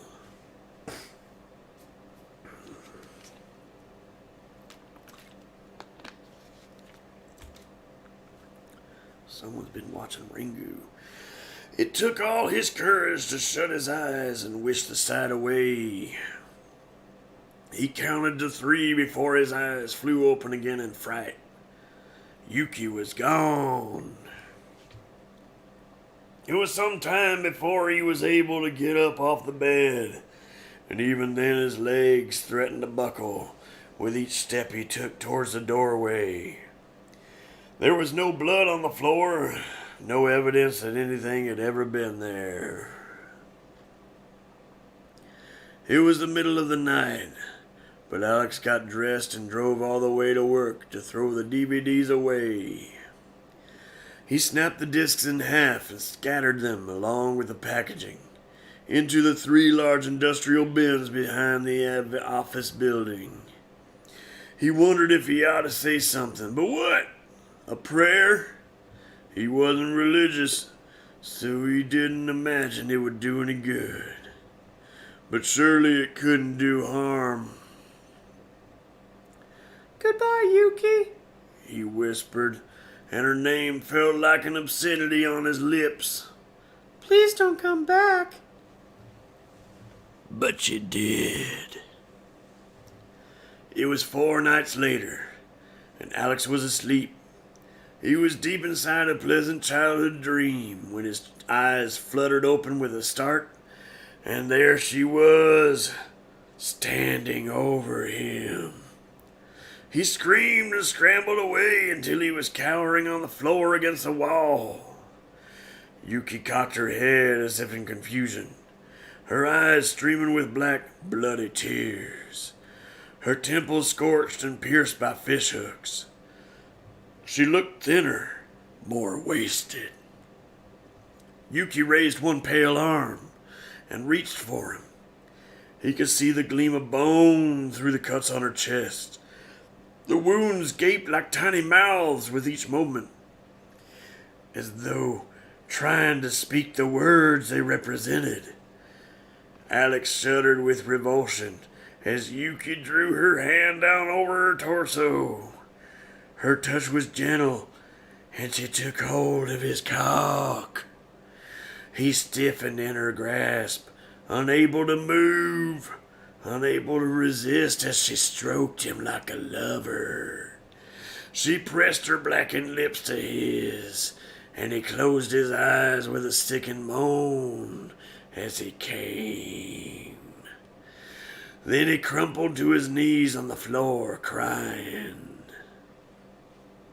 "Mate, you look like hell!" Alex had been tempted not to answer the door, but Josh had kept pounding, shouting that he knew Alex was home. "Yeah," he mumbled. "got some bloody bug." "I've been ringing you for days. The guys at work thought you died or something. You didn't even call in sick." Alex managed a rueful smile. "Too sick to." "Well, is there anything I can do for you? You need food, booze, drugs?" "No, I'm fine." But his assurances didn't get rid of Josh. His friend muttered how stuffy it was in the flat before planting himself on the battered sofa where they'd watched so many DVDs together. He shrugged out of his leather jacket, revealing a black Faces of Death t-shirt. Alex stared at the grinning skull and spiky red lettering for several seconds before looking away. Josh didn't seem to notice his uneasiness.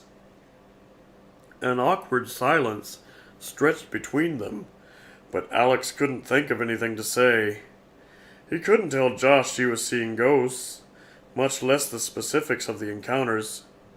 But Yuki's presence hung in the air in spite of his silence. He could still smell her blood and burnt flesh, still feel the slick touch of her fingers on his skin. He'd scrubbed himself raw in the shower after the first time, but it hadn't changed anything. She'd returned the next night, and the next. She looked worse with each visit, but each time Alex's own body had betrayed him, succumbing to her touch even as he choked back the sickness swelling in his throat. He couldn't resist or escape, and each violation only seemed to excite him more. He was pretty sure he understood what the symbols were now. Hours of online searching had led him to a website about curses. He didn't need to read Japanese to know that one of the characters represented desire, and another obsession. He hadn't dared to search further to see if love was also among them. Josh was talking, telling him about some new film he'd just seen, one his girlfriend hadn't been able to stomach. Alex felt his own stomach churn queasily. "Anyway," Josh continued, oblivious to his friend's discomfort. "Pretty weird about that actress, huh?" Alex blinked. "What are you talking about?" "Didn't you get my email? "What email?" The one I sent you last week. About that Japanese girl. The one in the film you had me track down." Alex felt a crawling sensation in his guts. So his fixation on Yuki hadn't been lost on Josh after all. "What about her?" "She's dead." The words seemed to come from a long way away, like a transmission he'd already heard. He couldn't speak. The skull on Josh's shirt seemed to be laughing now. Alex, are you okay? He nodded weakly. Yeah, I think so. Some part of him had already known, of course. Josh went on. I figured you had to like her since you wanted all her films, and I was trying to find a copy of that last one for you. Aesthetic Paranoia. She died on the set, you know. Some kind of freak accident. When? Alex managed to ask. Well, that's what's so weird, mate. It was only a few weeks ago, before I even showed you Victim Factory 2. She was dead the whole time we've been watching her films. Are you sure you're okay?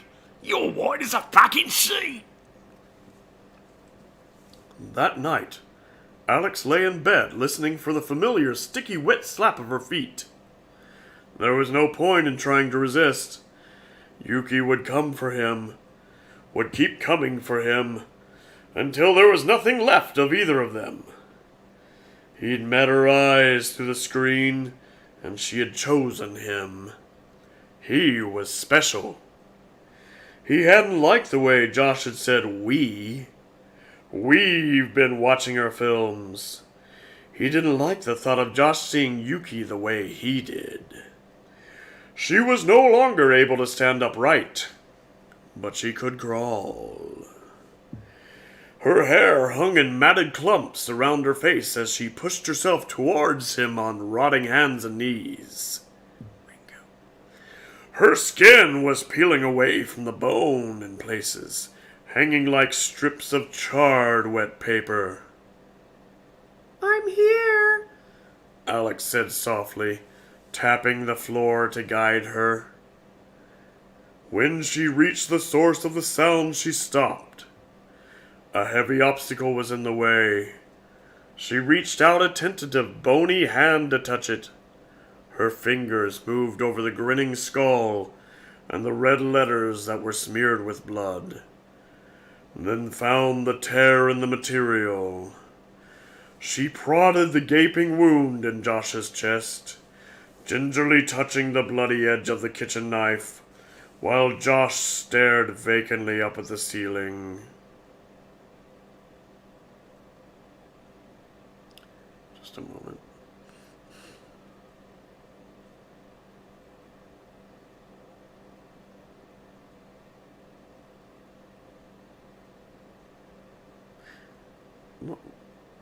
Where'd Josh come from?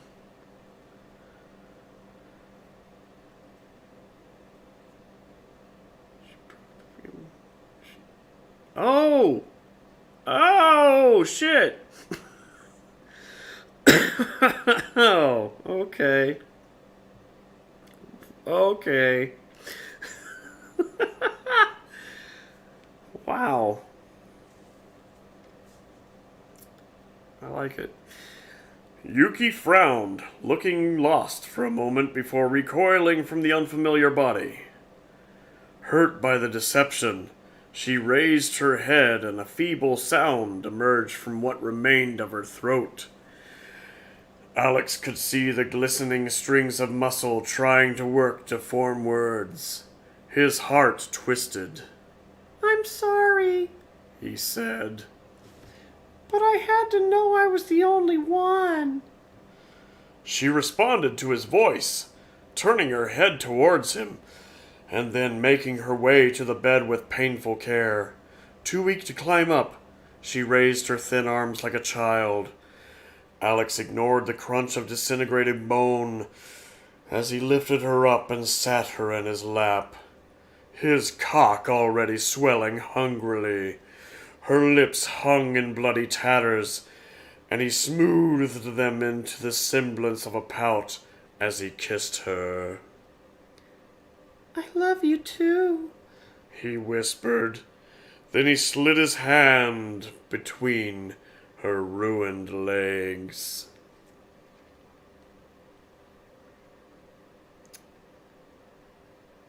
That was Guinea Pig Girl by Thana Niveau. Thana Niveau. Oh, jeezy crazy. Oh, my lord. Well, let that teach you a lesson about masturbation. Next time you're fantasizing about something, you think about that.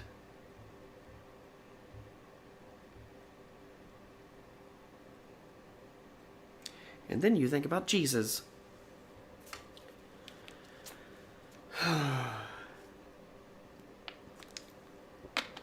Sweetness.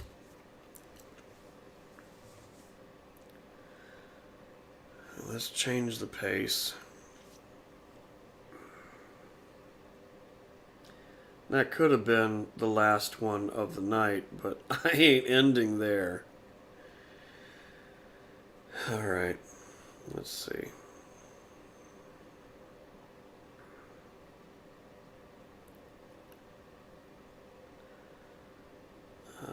Just a fairy tale.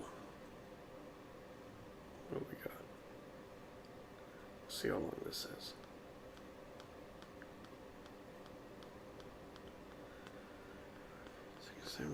Nope, too long.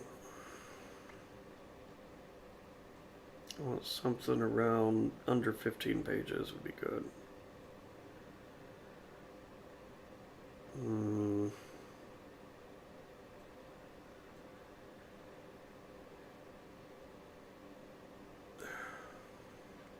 Alright, how long is this one here? 1, 2, 3, 4, 5, 6, 7, 8, 9, 10, 11, 12, 13, 14 pages. Okay.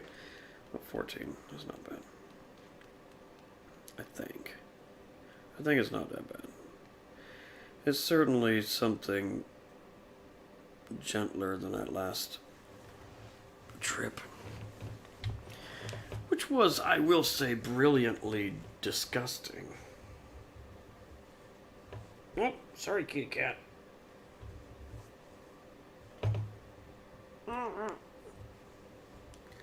Old man.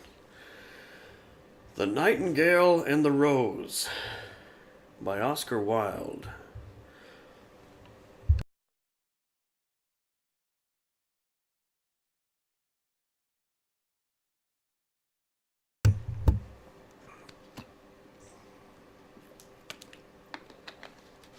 Aye.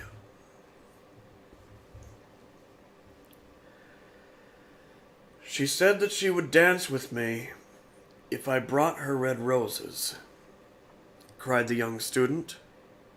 But in all my garden there is no red rose. From her nest in the holm oak tree the nightingale heard him, and she looked out through the leaves and wondered. No red rose in all my garden, he cried, and his beautiful eyes filled with tears. Ah, on what little things does happiness depend! I have read all that the wise men had written, and all the secrets of philosophy are mine. Yet for want of a red rose is my life made wretched. Here at last is a true lover, said the nightingale. Night after night have I sung of him, though I knew him not. Night after night have I told his story to the stars, and now I see him. His hair is dark as the hyacinth blossom, and his lips are red as the rose of his desire. But passion has made his face like pale ivory, and sorrow has set her seal upon his brow. The prince gives a ball tomorrow night, murmured the young student, and my love will be of the company. If I bring her a red rose, she will dance with me till dawn. If I bring her a red rose, I shall hold her in my arms, and she will lean her head upon my shoulder, and her hand will be clasped in mine. But there is no red rose in my garden, so I shall sit lonely, and she will pass me by. She will have no heed of me, and my heart will break. Here indeed is the true lover, said the nightingale. What I sing of, he suffers. What is joy to me, to him is pain. Surely love is a wonderful thing. It is more precious than emeralds and dearer than fine opals. Pearls and pomegranates cannot buy it, nor is it set forth in the marketplace. It may not be purchased of the merchants, nor can it be weighed out in the balance for gold. The musicians will sit in their gallery, said the young student, and play upon their stringed instruments, and my love will dance to the sound of the harp and the violin. She will dance so lightly that her feet will not touch the floor, and the courtiers in their gay dresses will throng round her. But with me she will not dance, for I have no red rose to give her. And he flung himself down on the grass, and buried his face in his hands, and wept. "Why is he weeping?" asked a little green lizard, as he ran past him with his tail in the air. "Why indeed?" said a butterfly, who was fluttering about after a sunbeam. "Why indeed?" whispered a daisy to his neighbor in a soft, low voice. "He is weeping for a red rose," said the nightingale. "For a red rose?" they cried. "How very ridiculous!" And the little lizard, who was something of a cynic, laughed outright.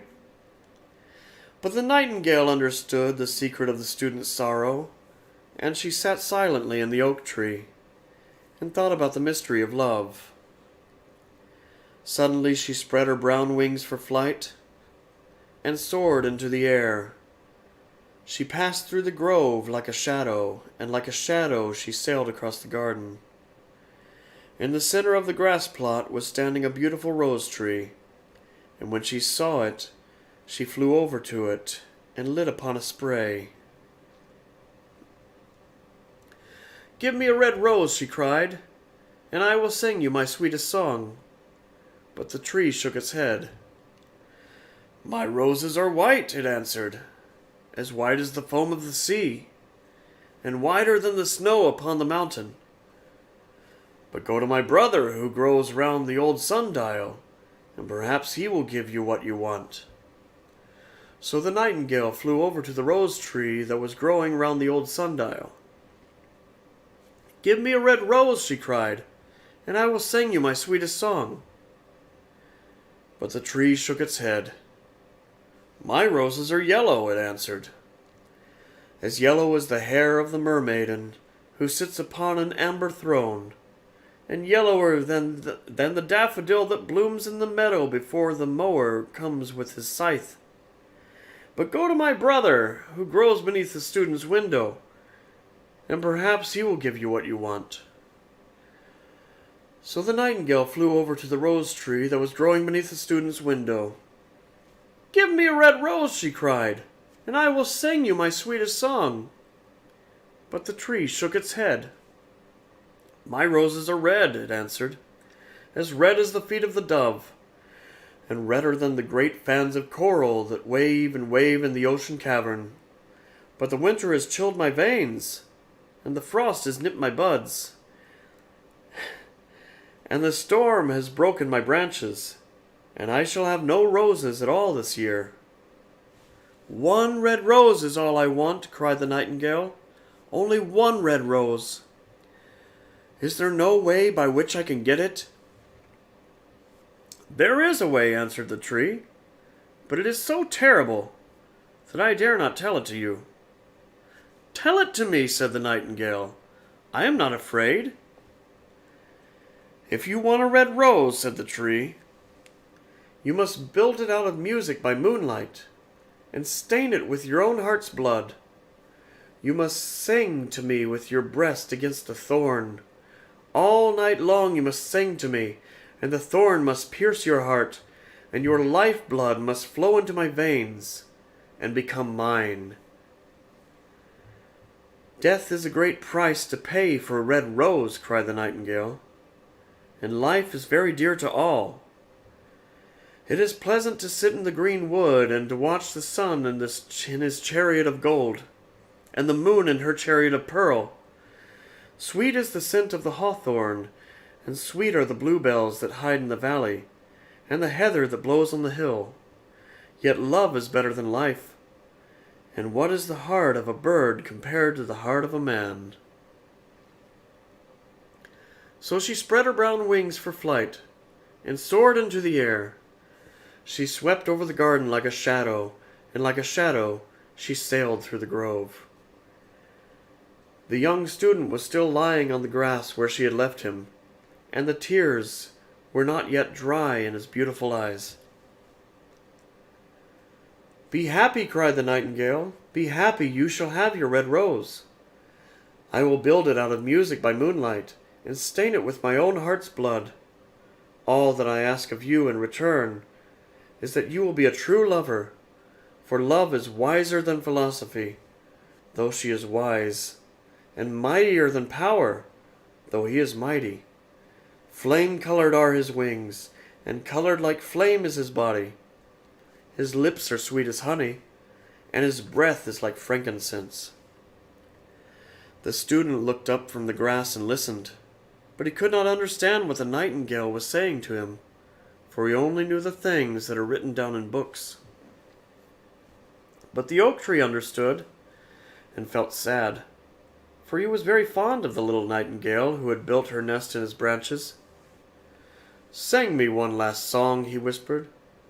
"I shall feel very lonely when you are gone." So the nightingale sang to the oak tree, and her voice was like water bubbling from a silver jar. When she had finished her song, the student got up and pulled a notebook and a lead pencil out of his pocket. "She has form," he said to himself as he walked away through the grove, "that cannot be denied to her. But has she got feeling? I am afraid not. In fact, she's like most artists. She's all style, without any sincerity. She would not sacrifice herself for others. She thinks merely of music, and everybody knows that the arts are selfish. Still, it must be admitted that she has some beautiful notes in her voice. What a pity it is that they do not mean anything, or do any practical good." And he went into his room and lay down in his little pallet bed and began to think of his love. And after a time, he fell asleep. And when the moon shone in the heavens, the nightingale flew to the rose tree and set her breast against the thorn. All night long she sang with her breast against the thorn, and the cold crystal moon leaned down and listened. All night long she sang, and the thorn went deeper and deeper into her breast, and her life-blood ebbed away from her. She sang first of the birth of love in the heart of a boy and a girl, and on the topmost spray of the rose tree there blossomed a marvelous rose, petal following petal, as song followed song. Pale was it at first, as the mist that hangs over the river, pale as the feet of the morning, and silver as the wings of the dawn. As the shadow of a rose in a mirror of silver, as the shadow of a rose in a water pool, so was the rose that blossomed on the topmost spray of the tree. But the tree cried to the nightingale to press closer against the thorn. "Press closer, little nightingale," cried the tree, or the day will come before the rose is finished." So the nightingale pressed closer against the thorn, and louder grew her song, for she sang of the birth of passion in the soul of a man and a maid. And a delicate flush of pink came into the leaves of the rose, like the flush in the face of the bridegroom when he kisses the lips of the bride. But the thorn had not yet reached her heart, so the rose's heart remained white, for only a nightingale's heart's blood can crimson the heart of a rose. And the tree cried to the nightingale to press closer against the thorn. "Press closer, little nightingale," cried the tree, or the day will come before the rose is finished." So the nightingale pressed closer against the thorn, and the thorn touched her heart, and a fierce pang of pain shot through her. Bitter, bitter was the pain, and wilder grew her song, for she sang of the love that is perfected by death, of the love that dies not in the tomb. And the marvelous rose became crimson, like the rose of the eastern sky. Crimson was the girdle of petals, and crimson as a ruby was the heart.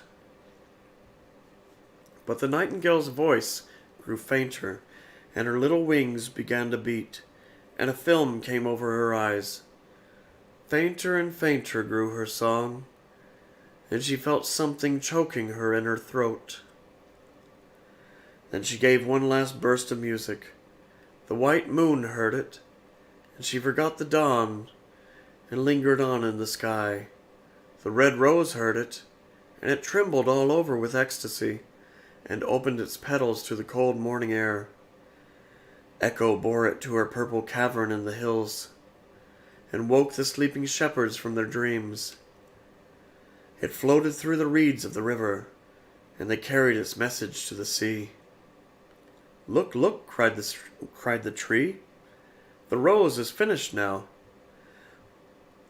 But the nightingale made no answer, for she was lying dead in the long grass, with a thorn in her heart. And at noon the student opened his window and looked out. "Why, what a wonderful piece of luck!" he cried. "Here is a red rose! I have never seen any rose like it in all my life. It is so beautiful that I am sure it has a long Latin name." And he leaned down and plucked it. Then he put on his hat and ran up to the professor's house with the rose in his hand. The daughter of the professor was sitting in the doorway winding blue silk on a reel, and her little dog was lying at her feet. "You said that you would dance with me if I brought you a red rose," cried the student. "Here is the reddest rose in all the world. You will wear it tonight next to your heart, and as we dance together, it will tell you how I love you." But the girl frowned. "I'm afraid it will not go with my dress," she answered. "And besides, the Chamberlain's nephew has sent me some real jewels, and everybody knows that jewels cost far more than flowers." "Well, upon my word, you are very ungrateful," said the student angrily, and he threw the rose into the street, where it fell into the gutter, and a cartwheel went over it. "Ungrateful," said the girl. "I tell you what, you are very rude. And after all, who are you? Only a student. Why, I don't believe you have even got silver buckles on your shoes, as the Chamberlain's nephew has." And she got up from her chair and went into the house. "What a silly thing love is," said the student as he walked away. "It is not half as useful as logic, for it does not prove anything, and it is always telling one of things that are not going to happen, and making one believe things that are not true. In fact, it is quite unpractical, and as in this age to be practical is everything. I shall go back to philosophy and study metaphysics." So he returned to his room and pulled out a great dusty book and began to read.